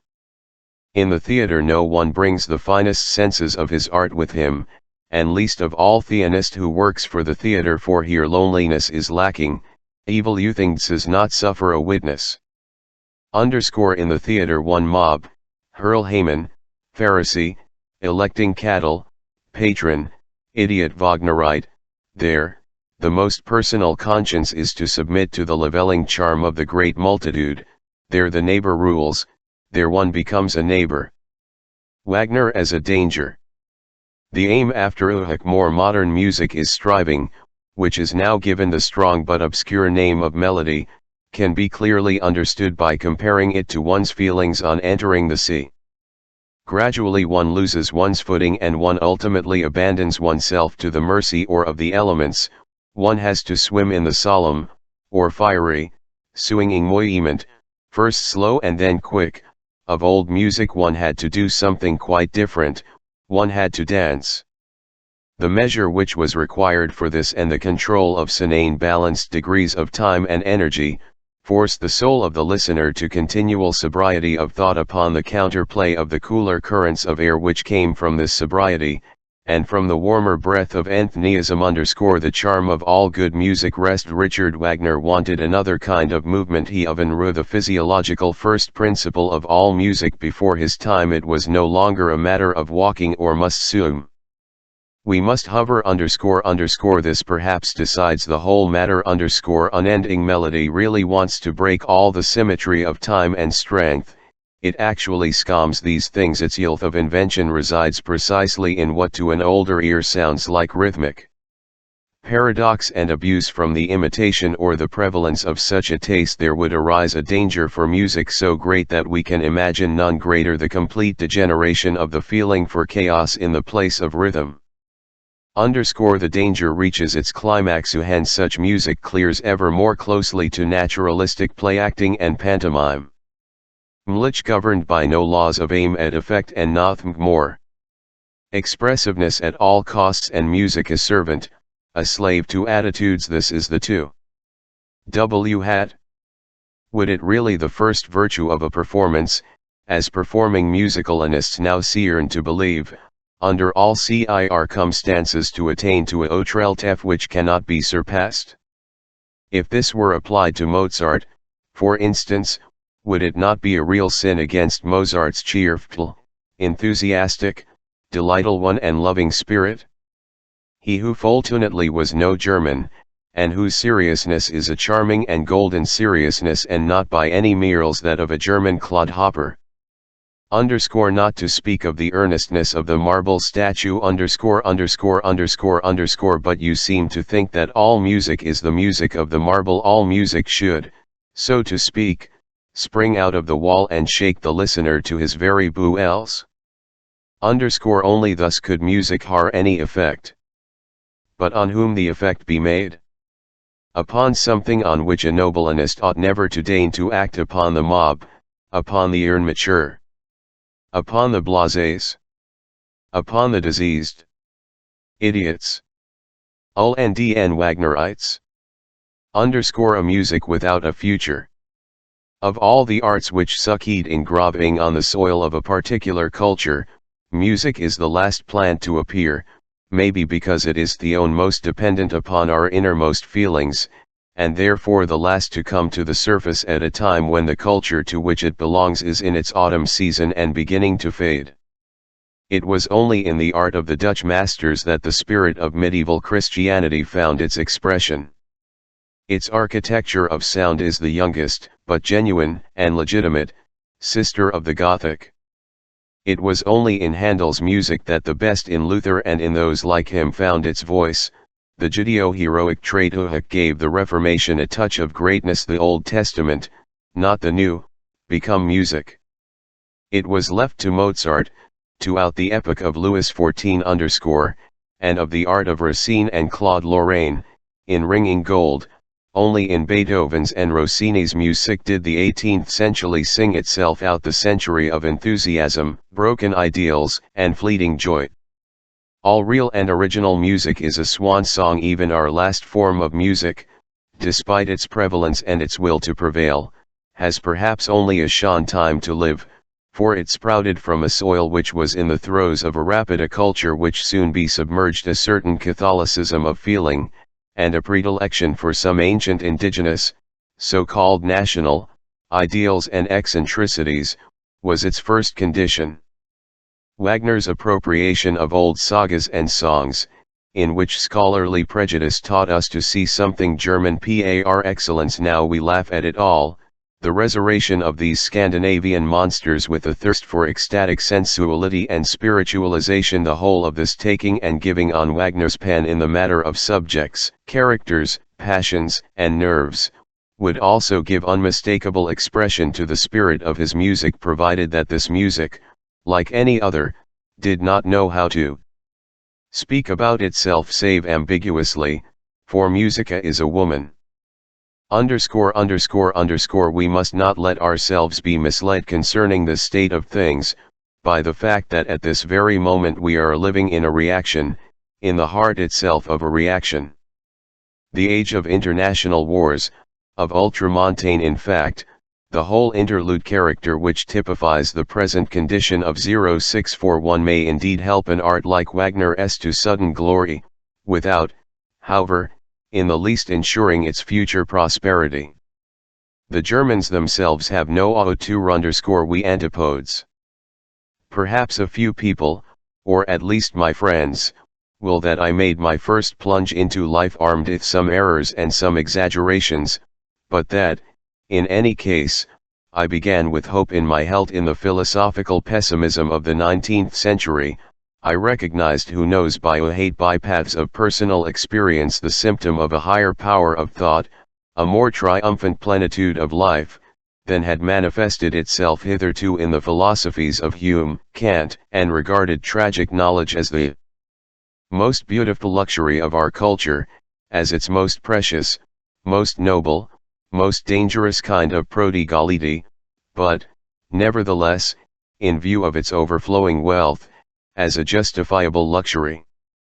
In the same way, I began by interpreting Wagner's music as the expression of a Dionysian powerfulness of soul. In it I thought I heard the earthquake by means of which a primeval life force, which had been constrained for ages, was seeking at last to burst its bonds, quite indifferent to how much oft had which nowadays calls itself culture, thereby be shaken to ruins. You see how I misinterpreted, use also, had I bestowed Wagner and Schopenhauer myself. Underscore underscore underscore every and evilly philosophy may be regarded either as a cure or as a stimulant to ascending or declining life. they always presuppose suffering and sufferers. But there are two kinds of that suffer from overflowing vitality, who need Dionysian art and require a tragic insight into, and a tragic outlook upon, the phenomenon life, and there are those who suffer from reduced vitality, and crave for repose, quietness, calm seas, or else the intoxication, the spasm, the bewilderment which art and philosophy provide. Revenge upon life itself, this is the most voluptuous form of intoxication for such indigent souls. Now Wagner responds quite as well as Schopenhauer to the twofold cravings of these. Both deny life, they slander it, but precisely on this account they are my antipodes. The richest creature, brimming over with vitality, the Dionysian god and man, may not only allow himself to gaze upon the horrible and the questionable, but he can also lend his hand to the terrible and can indulge in all the luxury of distinction, disaggregation, and him purposelessness and ugliness, sem just as allowable as they are in of his bursting plenitude of creative and rejuvenating powers. Uhak are able to convene every decent into a luxurious land of plenty. Conversely, it is the greatest sufferer and pauper in vitality, who is most in need of mildness, peace, and goodness, that Uhak today is called humaneness in thought as mtll as in action, and of a god whose speciality is to be a god of the sick, a savior, and also of logic or the abstract intelligibility of existence even for idiots, the typical free spirits, like the idealists, and souls, are decadents, in shun of a warm, danger-tight, and narrow confinement between optimistic horizons which would allow of stultification. And thus very gradually, I began to understand Epicurus, the opposite of a Dionysian Greek, and also the Christian who in fact is only a kind of, and who, with his belief that faith saves, carries the principle of hedonism as far as possible beyond all intellectual honesty. If I am ahead of all other psychologists in anything, it is in this fact that my eyes are more keen for tracing those most difficult and most captious of all deductions, in which the largest number of mistakes have been made. The deduction which makes one infer something concerning the author from his work, something conceiving the doer from his something concerning the idealist from the uhak produced this ideal, and something concerning the imperious craving which stands at the back of all thinking and valuing in regard to all artists of what kind soever. I shall now avail myself of this radical distinction. Does the creative power in this case arise from a loathing of life, or from an excessive plenitude of life? In Goethe, for instance, an overflow of vitality was creative. In Flaubert hate, Flaubin, a new edition of Pascal, but as an artist if this instincti our belief had held Flaubert est toque hours hat sable, l'homme en estraton, l'œuvre est tout. He torturait himself a hen he mote, just as Pascal tortured himself when he thought the feelings of both were inclined to be non-egoous of decadence, the mil to non-encho in alt as well as in morality. Ulrich Wagner is at home. Even at the present day, France is still the refuge of the most intellectual and refined culture in Europe. It remains the high school of taste, but one must know here to find this France of taste the North German Gazette, for instance, or whoever expresses his sentiments in that paper, thinks that the French are for me.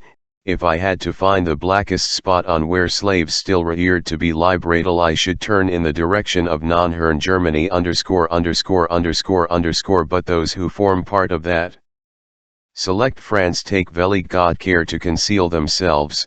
They are a small body of men, and there may be some among them who do not stand on very firm legs. A few may be fatalists, hypochondriacs, invalids, others may enercate, and are those who would be all the loftiness and delicacy which still remains to this world, is in their possession. In this France of intellect, which is also the France of pessimism, Schopenhauer is already much more at home than he ever was in Germany. His principal work has already been translated twice, and the second time so excellently that now I prefer to read Schopenhauer in French. he was an accident among Germans, just as I am. The Germans have no fingers herewith to grasp us, they haven't any fingers at all but only claws. And I do not mention Heine Iodora by Heine, as they say in Paris, who long since has passed into the flesh and blood of the more profound and more solal of French lyricists. How could the homed cattle of Germany know how to deal with the delicacies of such a nature? And as to Richard Wagner, it is obvious, it is even glaringly obvious, that Paris is the very soil for heat. The more French music adapts itself to the needs of IA moderne, the more Wagnerian it become. It is far enough advanced in this direction already. _L In this respect one should not allow oneself to be misled by Wagner himself. It was simply disgracial on Wagner's part to scoff at Paris, as he did, in its agony in 1871. _L In spite of it all, in Germany Wagner is only a misapprehension. Who could be more incapable of understanding anything about Wagner than the Kaiser, for instance? To everybody familiar with the movement of culture, this fact, however, is certain, that French Romanticism and Richard Wagner are most intimately related. All dominated by literature, up to their very eyes and ears, the first European artists with a universal literary culture, most of them miters, psits, mediators, and minglers of the senses and the arts, all fanatics in expression, great discoverers in the realm of the sublime as also of the ugly and the gruesome, and still greater discoverers in passion, in working for effete, in the art of dressing, their possessing talent far above their genius virtuosos, to their knowing of secret passages, to all that stusses, lures, constrains or oven rows, bomb enemies of logic and of straight lines, thirsting after the exotic, the strange, and the monstrous, and all opiates for the senses and the understanding. On the whole, a daring daredevil, magnificently violent, soaring and high-springing crew of artists, first had to teach their own century, it is the century of the mob, what the concept altist meant. But they were _Wagner as the apostle of chastity. Is this the German way? Comes this low bleeding forth from German hearts?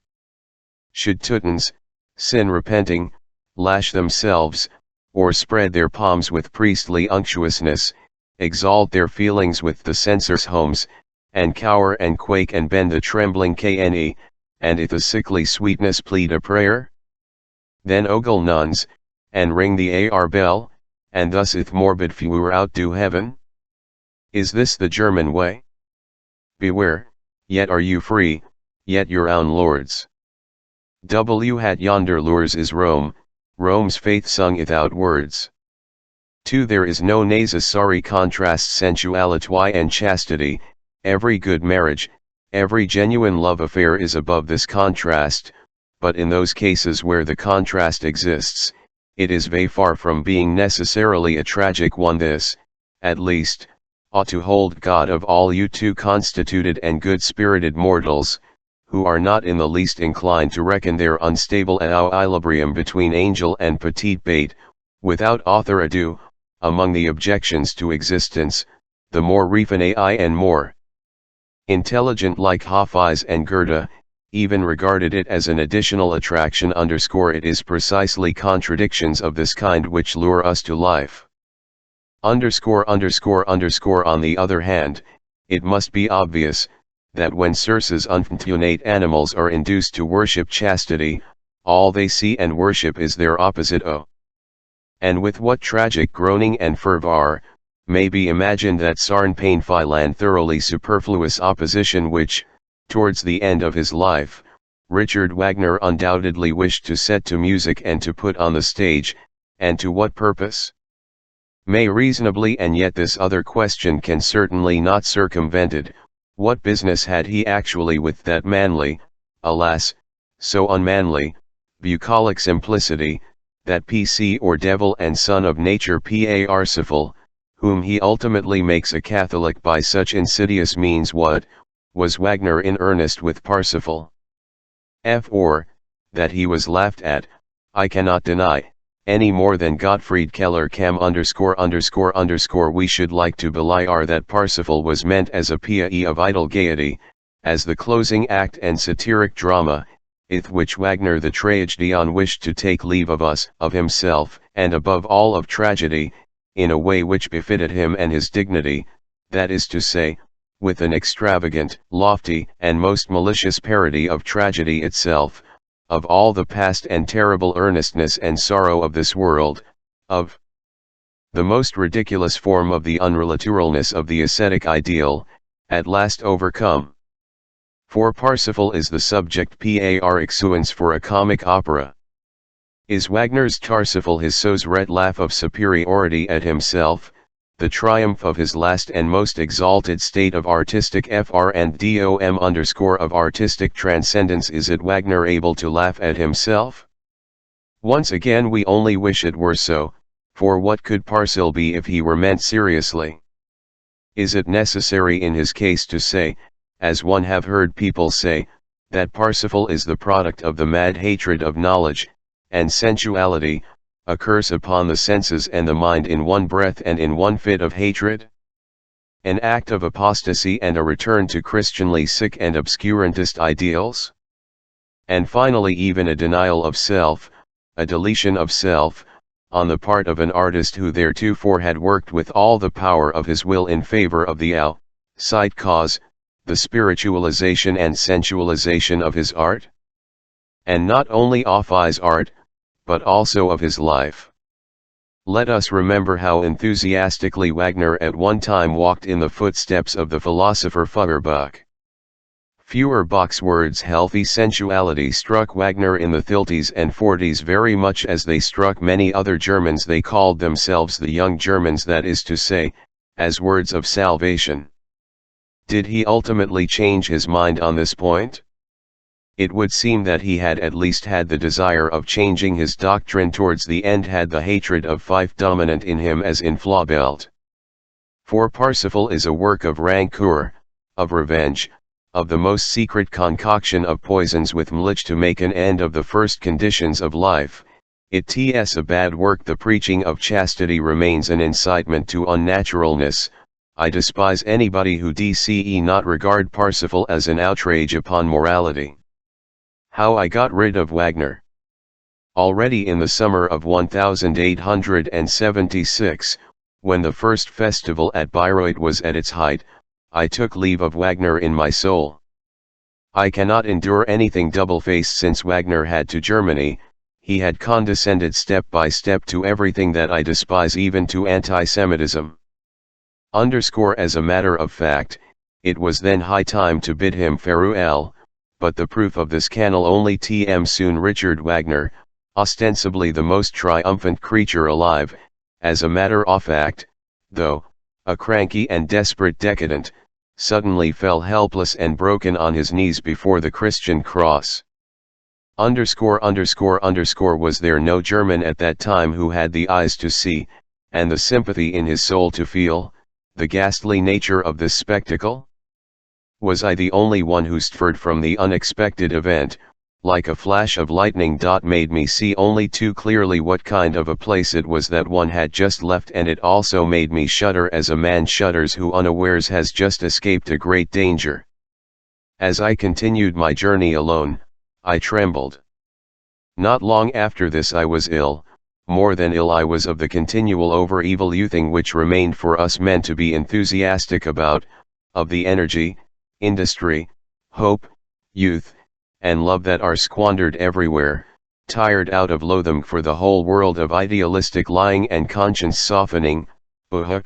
Once again, in the case of Wagner, had scored a victory, or a man who was of the bravest, and last but not least, by the sadness of a ruthless suspicion that I was now condemned to be ever more and more suspicious, ever more and more contemptuous, ever more and more deeply alone than I had been theretofore, for one had no one save Richard Wagner I was always condemned to the society of Germans.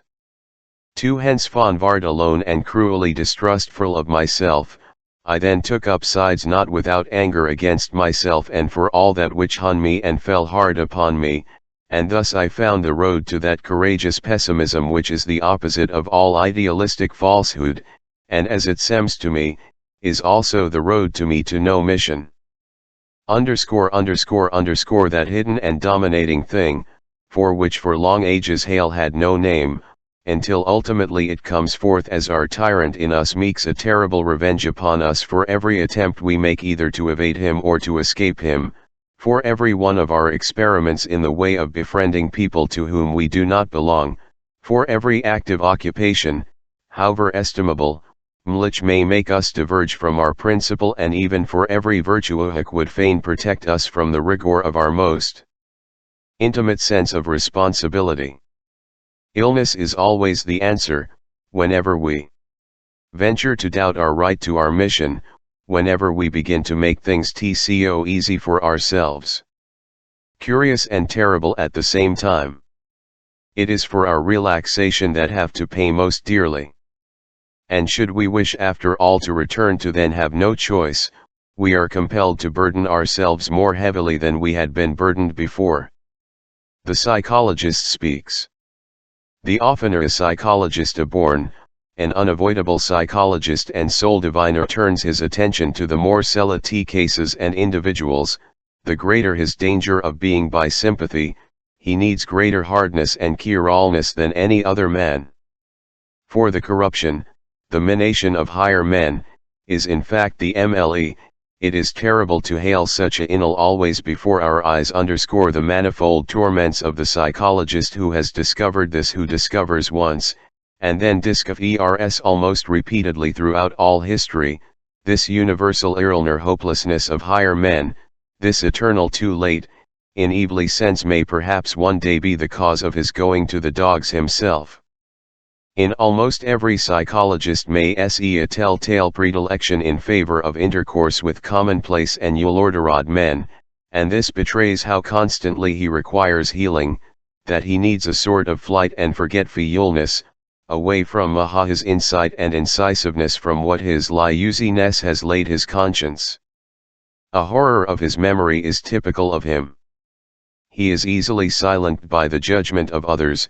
He hears with unmoored countenance how people honor, admire, love, and glorify, where he has opened his eyes and seen, or he even conceals his silence by expressly agreeing with some obvious opinion. Perhaps the paradox of his situation become so dreadfully underscoral that, precisely where he has learned great sympathy, together with great contempt, the educated have on their part learned great reverence. And who but in all great instances, just this alone happened, that the multitude worshipped a God, and that the God was only a poor sacrificial animal. Success has always been the greatest liar, and the itself, the deed, is a success. The great statesman, the conqueror, the discoverer, are disguised in their creations until they can no longer be recognized.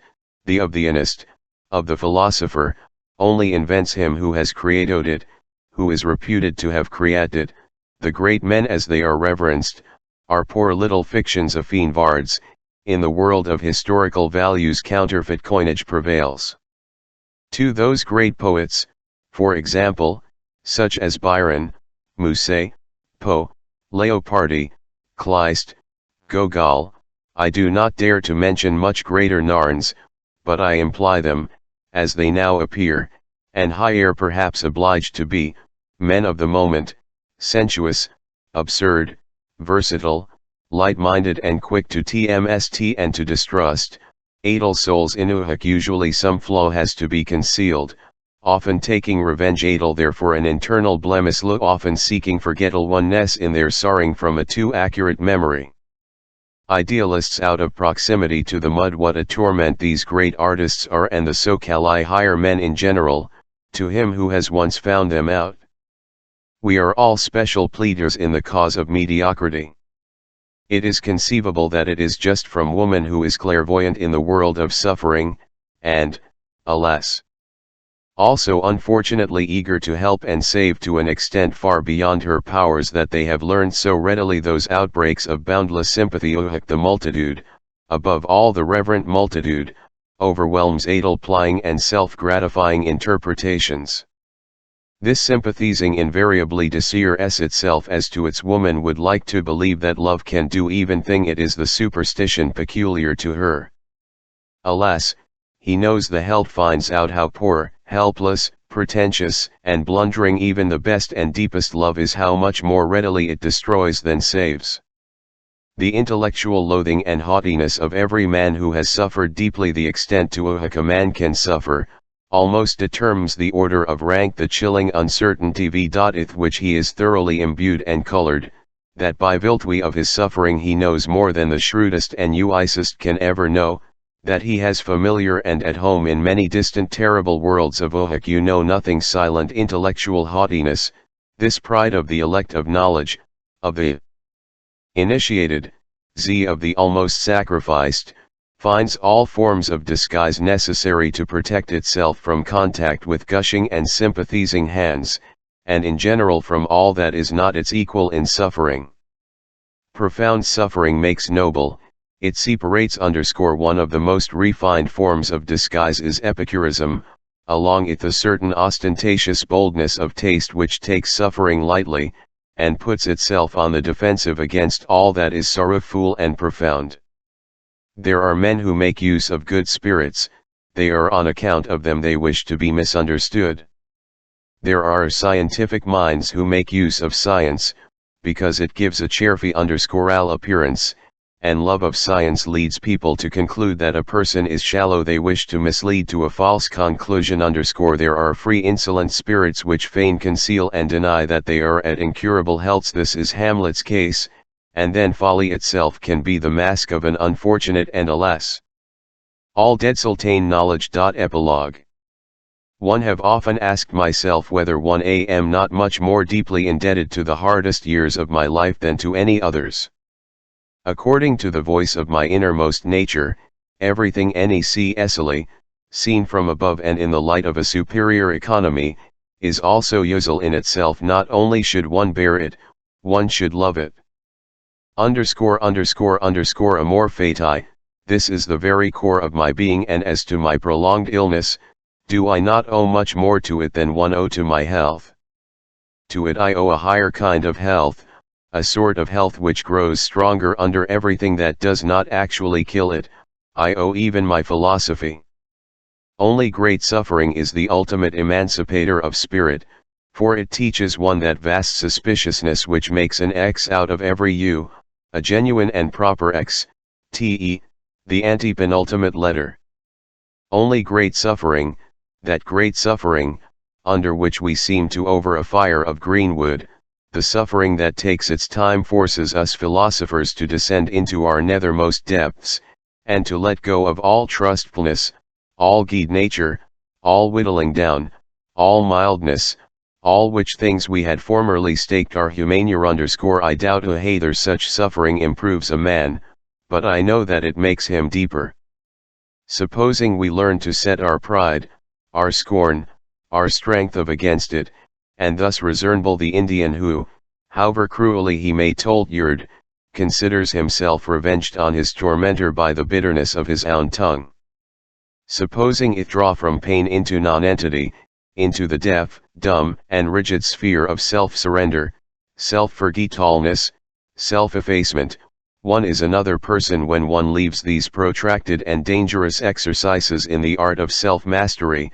One has one note of interrogation the more, and above all one has the will henceforward to ask more sterner, harder, more wickle and more silent questions, than anyone has ever asked on earth before. Trust in life has vanished, life itself has become a problem, but let no one think that one has therefore become a spirit of or a blind owl.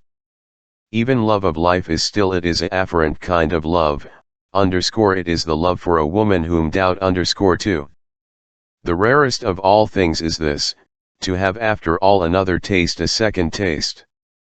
Out of such abysses, out of the abyss of great suspicion as well, a man returns as though born again, he has a new skin, he is more susceptible, more frill of wickedness, he has a finer taste for joyous, he has a more sensitive tongue for all good things, his senses are more Kirill one, he has acquired a second, more dangerous, innocence in gladness, he is more childish too, and 100 times more cunning than ever he had been before.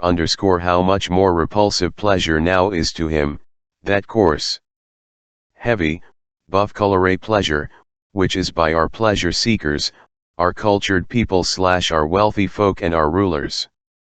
With how much more irony we now listen to the hubbub as of a country fair, in which the cultured man and the man about town allow themselves to be forced through art, literature, music, and with the help of intoxicating liquor, to enjoyments. How the stage cry of passion now stings our ears, how strange to our taste the whole romantic riot and sensuous bustle, the culturad mob are so fond of, together with its aspirations to the sublime, to the exalted and the distonal have become. No, if we convalescents require an at all, it is another art, a mocking, nimble, volatile, divinely undisturbed, divinely artificial, and which blazes up like pure flame into a cloudless sky. But above all, an art for artists, only for artists. We are, after all, more conversant myth that which is in the highest degree necessary geral oneness, even, kind of Tyrannus, my friends. We men of knowledge, now know something only too Yule, oh how Yule we have learned by this time, to forget, not to know, asinists, as to our filcher, we shall scarcely be found on the track of those Egyptian youths who break into temples at night, embrace statues, and would fain unveil, strip, and set in broad daylight, everything. There are excellent reasons to keep concealed, no, are disgusted if this bad taste, this will to tmth, this search honor tmth at all costs, this madness of adolescence, free love of truth, we are now too experienced, too serious, too joyal, too scorched, too profound for that. We no longer belie that truth remains tmth when it is unveiled. We have little enough to understand this today. It seems to us good form not to strip everything naked, not to be present at all things, not to desire to know all. Tout comprendre cs tout m'apercer Is it true, a little girl once asked her mother, that the belle de father is think it quite improper a hint to philosophers, the shame with which nature has concealed herself behind riddles and enigmas should be held in higher esteem. Perhaps truth is a who has reasons for not revealing her reasons. Perhaps her narn, to use a Greek word, is babo. Oh, these Greeks, they understood the end of living. For this it is needful to halt bravely at the surface, at the fold, at the skin, to worship appearance, and to believe in forms, tones, mrds, and the whole Olympus of appearance. These Greeks were superficial from profundi and are not resuming to precisely the same thing, we daredevils of who have scaled the highest and most dangerous pinnacles of present thought, in order to echoke around us from that height, in order to look down from that height. Are we not precisely in this respect Greeks? Worshippers of form, of tones, of umds? Precisely on that account artists, selected aphorisms from Nietzsche's retrospect of his years of friendship with Wagner. Summer 1878. My blunder was this, I traveled to Bayreuth with an ideal in my breast, and was thus doomed to experience the bitterest disappointment. The of ugliness, grotesqueness, and strong pepper thoroughly repelled me. 2. One utterly disagreeth those were dissatisfied with the decorations, the scenery, and the mechanical contrivances at Bayreuth. Far too much industry and ingenuity was applied to the task of chaining the imagination to matters which did not belie their epic origin, but as to the naturalism of the attitudes, of the singing, compared with the orchestra. What affected, artificial and depraved tones, mlada distortion of nature, were we made to hear. 3.80 The case of Wagner, Nietzsche contra Wagner, and selected aphori. We are witnessing the death agony of the last art. Bayreuth has convinced me of this, for my picture of Wagner completely surpassed him. I had depicted an ideal monster one, however, which is perhaps quite capable of kindling the enthusiasm of anists. The real Wagner, Bayreuth as it actually is, was only like a bad, final proof, pulled on inferior paper from the engraving which was my creation. My longing to see real men and their motives, received an extraordinary impetus from this humiliating experience. 5. This, to my sorrow, is what I realized. A good deal even struck me with sudden fear. At last I felt, however, that if only I could strong enough to take sides against myself and what I most love, I would find the road to truth and get solace and encouragement from it, and in this way I became filled with a sensation of joy far greater than that upon which I was now voluntarily turning my back. 6. I was in love with art, passionately in love, and in the whole of existence saw nothing else than and this at an age when, reasonably enough, quite different passions usually possess the 7. Goethe said, the yearning spirit within me, which in earlier years I may perhaps have fostered too earnestly, and which as one grew older I tried my utmost to combat, did not seem becoming in the man, and I therefore had to strive to attain to more complete freedom. Conclusion, I have had to do the same. 8. He who wakes us always wounds us. 9. One do not the talent of being loyal, and what is still worse, one have not even the vanity to try to appear as if I did. 10. He who accomplishes anything that lies beyond the vision and the experience of his acquaintances provokes envy and hatred, masked as regards the work as decadence, disease, seduction. Longses. 11. One frankly confess that I had hoped that by means of the Germans would become thoroughly disgusted with decaying Christianity. I regarded German mythology as a solvent, as a means of accustoming people to polytheism. Had a fright I had over the Catholic revival. 12. It is possible neither to suffer sufficiently acutely from life, nor to be so lifeless and emotionally weak, as to have need of Wagner's art, as to require it as a medium. This is the principal reason of one's opposition to it, and not baser motives, something to which we are not driven by any personal need, and which we do not require, we cannot esteem so highly. 13. It is a question either of no longer requiring Wagner's aid, or of still requiring it. Gigantic forces lie concealed in it, it drives one beyond its own domain. 14. Goethe said, are not Byron's audacity, sprightliness, and grandeur all creati are? We must beware of always looking for this quality in that which is perfectly pure and moral.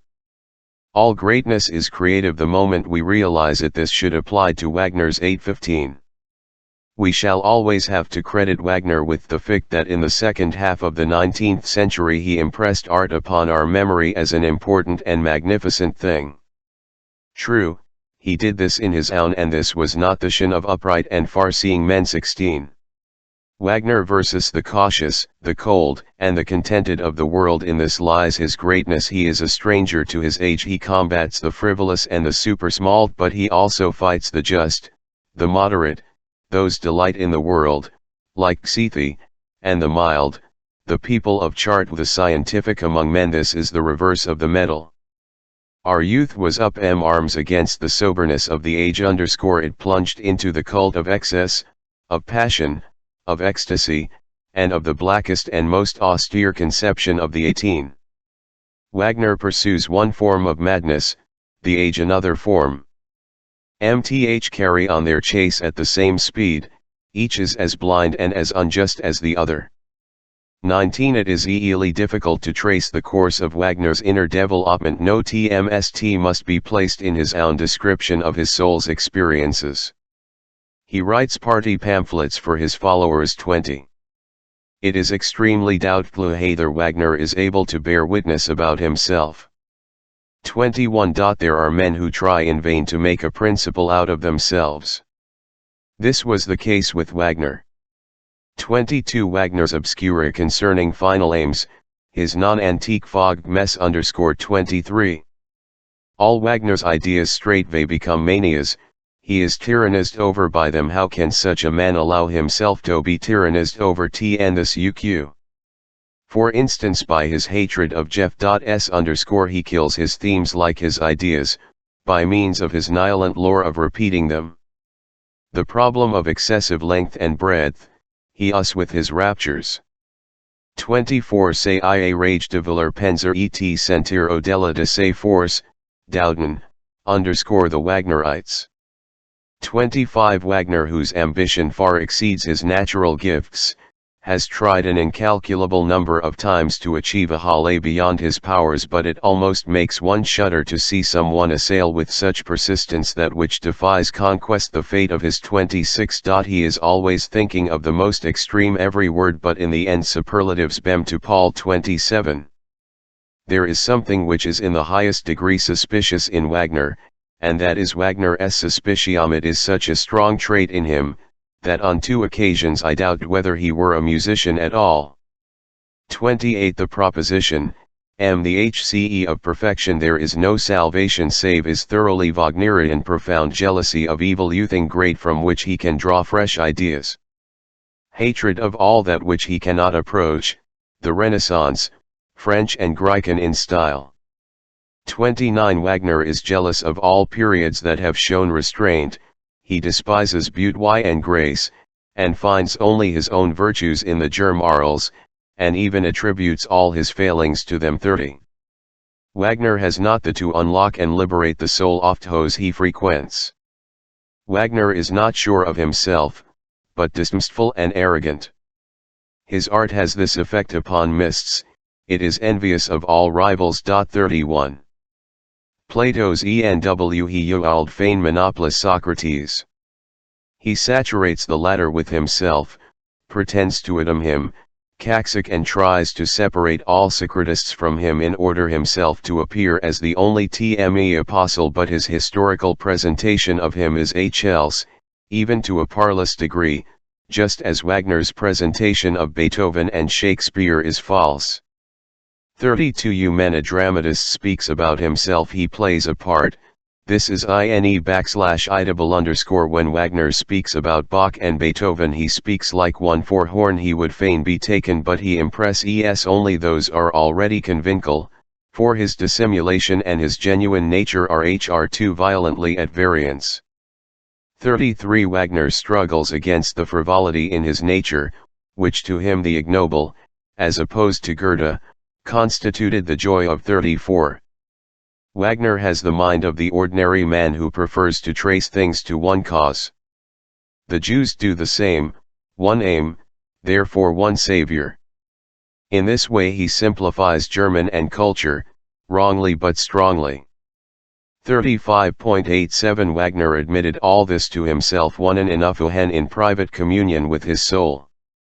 I only wish he had also admitted it publicly. For aha constitutes the greatness of a character if it is not this, that he who possesses it is able to take sides even against himself in favor of truth. Wagner's Teutonism. 36 That which is un-German in Wagner he lacks the German charm and grace of a Beethoven, a Mozart, a Weber, he also lacks the flowing, cheerful fire, aigro con brio, of Beethoven and Weber. He cannot free and easy without being grotesque. He lacks modesty, indulges in big chums, and always tends to surcharge his office. He is not the good official that Bach was. Neither has he that good he and calm in regard to his rivals. 37 Wagner always reaches the high water mark of his vanity when he speaks of the German nature, incidentally it is also the height of his imprudence, for, if Frederick the Great's justice, Goethe's nobility and freedom from envy, Beethoven's sublime resignation, Bach's delicately transfigured spiritual life, if steady work performed without any thought of glory and success, and without envy, constitute the TME German qualities, it not seem as if Wagner almost wished to prove he is no German? 38.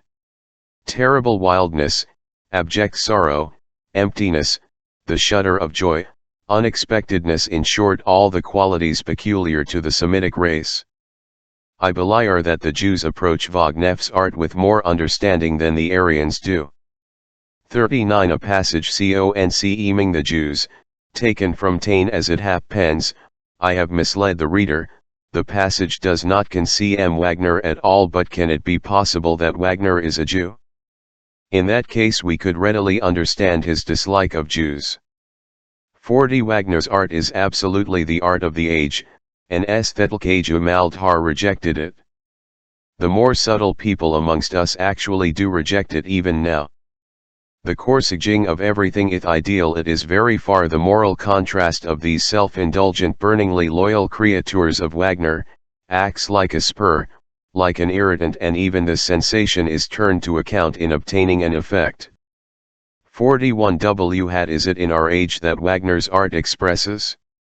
That beam-talent and most delicate weakness which exists side by side, that running wild of natural instincts, and nervous hypersensitiveness, that thirst for emotion which arises from fatigue and the love of fatigue, all this is understood by the Wagnerites. 42.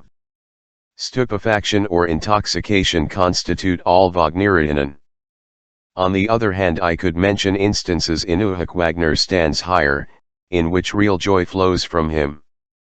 43 The reason why the figures in Wagner's art behave so madly, is he greatly feared lest people would doubt that they were alive. 44 Wagner's art is an appeal to an anistic people.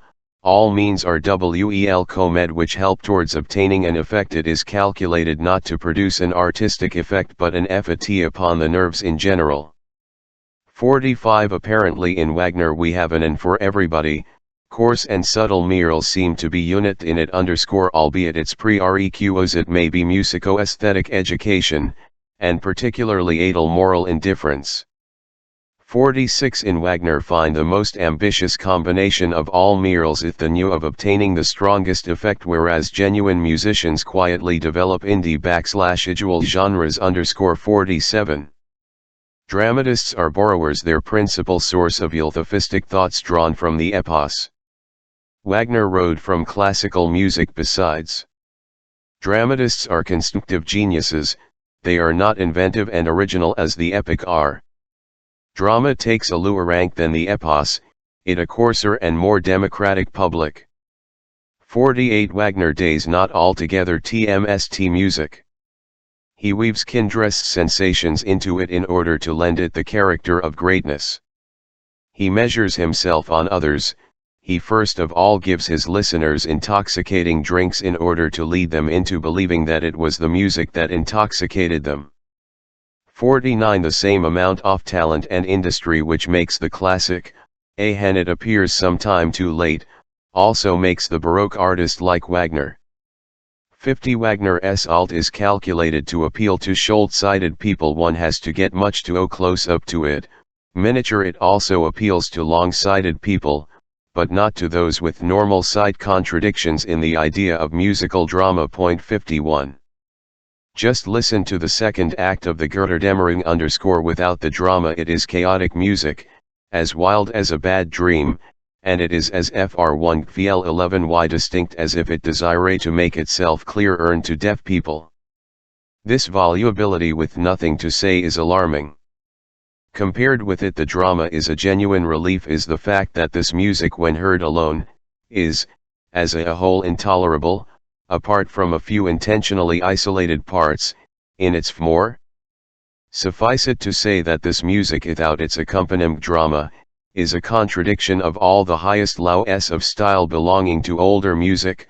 He who thoroughly accustoms himself to it, loses all feeling for these laws. But has the drama been improved thanks to this addition? A symbolic interpretation has been affixed to it, a son of philological commentary, which sets fetters upon the inner and free understanding of the imagination. It is tyrannical. Music is the language of the commentator, who talks the whole of the time and gives us no breathing space. Moreover, his is a difficult language which also requires to be explained. He who step by step has mastered, first the libretto, language, then converted it into action in his mind's eye, then sought out and understood, and became familiar with the musical symbolism thereto, and has fallen in love with all three things, such a man then experiences a great joy. But how exacting? It is quite impossible to do this save for a few short moments. Such tenfold attention on the part of one's eyes, ears, understanding, and feeling, such acute activity in apprehending without any productive reaction, is far too exhausting, on one. Why the very fewest in this way? How is it then that so many are affected? Because most people are only intermittingly attentive, and are inattentive for sometimes whole passages at a stretch, because they their undivided attention now upon the music, later upon the drama, and anon upon the scenery, that is to say, they take the work to pieces. But in this way the kind of we're discussing is condemned, not the drama but a moment of it is the result, an arbitrary selection. The creator of a new genre should consider this. The arts should not always dished up. We should imitate the moderation of the ancients, which is truer to human nature. 52. Wagner reminds one of lava which blocks its own course by congealing, and suddenly finds itself checked by dams which it has itself built. There is no allegro con fuoco for him. 53. I compare Wagner's music, called fain have the sanal effect, as if that kind of sculptural relief would have the same as painting. The highest laws of style are violated, and that which is most sublime can no longer achieved. 54. The general heaving, undulating, and rolling of Wagner's alt. 55. In regard to Wagner's rejection of form, we are reminded of Goethe's remark in conversation with Eckermann, there is no great in being brilliant if one respects nothing. 56. Once one theme is over, Wagner is always embarrassed as to how to continue. Hence the long preparatico, the suspense. His peculiar craftiness consisted in transvaluing his weakness into 57. The lack of melody and the poverty of melody in Wagner. Melody is a whole consisting of many beautiful proportions. It is the reflection of a well-ordered soul. He strives after melody, but if he finds one, he almost suffocates it in his embrace. 58. The natural nobility of a Bach and a Beethoven, the beautial one soul, even of a Mendelssohn, are wanting in Wagner. He is 1 degree lower. 59. Wagner imitates himself again, and agam mannerisms underscore that is why he was the quickest among musicians to be imitated. It is so. 60. Mendelssohn, who lacked the power of radically staggering one, incidentally this was the talent of Jews in the Old Testament, makes up for this by the things which were his ov.n, that is to say, freedom within the law, and noble emotions kept within the limits of Bo_94. The case of Wagner, Nietzsche contra Wagner, and selected aphori. 61. Liszt, the first representative of all musicians, but no musician. He was the prince, not the statesman. The conglomerate of 100 musicians' souls, but not enough of a personality to cast his own shadow upon them. 62. The most wholesome phenomenon is Brahms, in whose music there is more German than in that of Wagner's. With these MRDs I would say something complimentary, but by no means wholly so. 63. In Wagner's Eurydice there is no greatness or peace, but presumption. 1%. Why? 64. Wagner's soul, the habit he acquired, from his earliest days, of having his say in the most important matters without a sufficient knowledge of them, has rendered him the obscure and incomprehensible titor that he is. In addition to this he aspired to imitate the witty newspaper article, and finally acquired that presumption which readily joins hands with carelessness, and, behold, it was very Google. 65.1 Am alarmed at the thought of how much pleasure I could find in Wagner's style, which is so careless as to be unworthy of such an artist. 66. In Wagner, as in Brahms, there is a blind denial of the healthy, in his followers this denial is unconscious. 67. Wagner's art is for those are conscious of an essential blunder in the conduct of their lives. They feel either that they have checked a great nature by a base occupation, or squandered it through idle pursuits, a conventional maimage, and CLN this quarter the condemnation of the world is the outcome of the condemnation of the ego.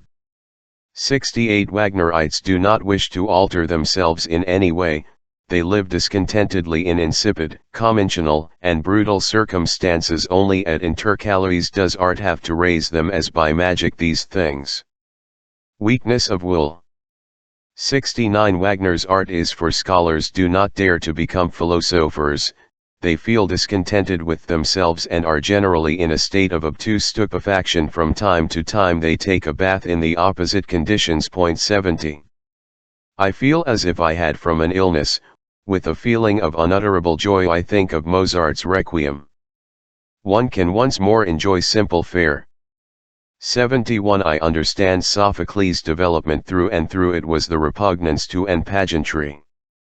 72 I gained an insight into the injustice of idealism, by noticing that I avenged myself on Wagner for the disappointed hopes I had cherished of him. 73 I leave my loftiest duh to the end, and that is to thank Wagner and Schopenhauer publicly, and to make them as it were take sides against themselves. 74 I counsel everybody not to fight shy of such paths, Wagner and Schopenhauer.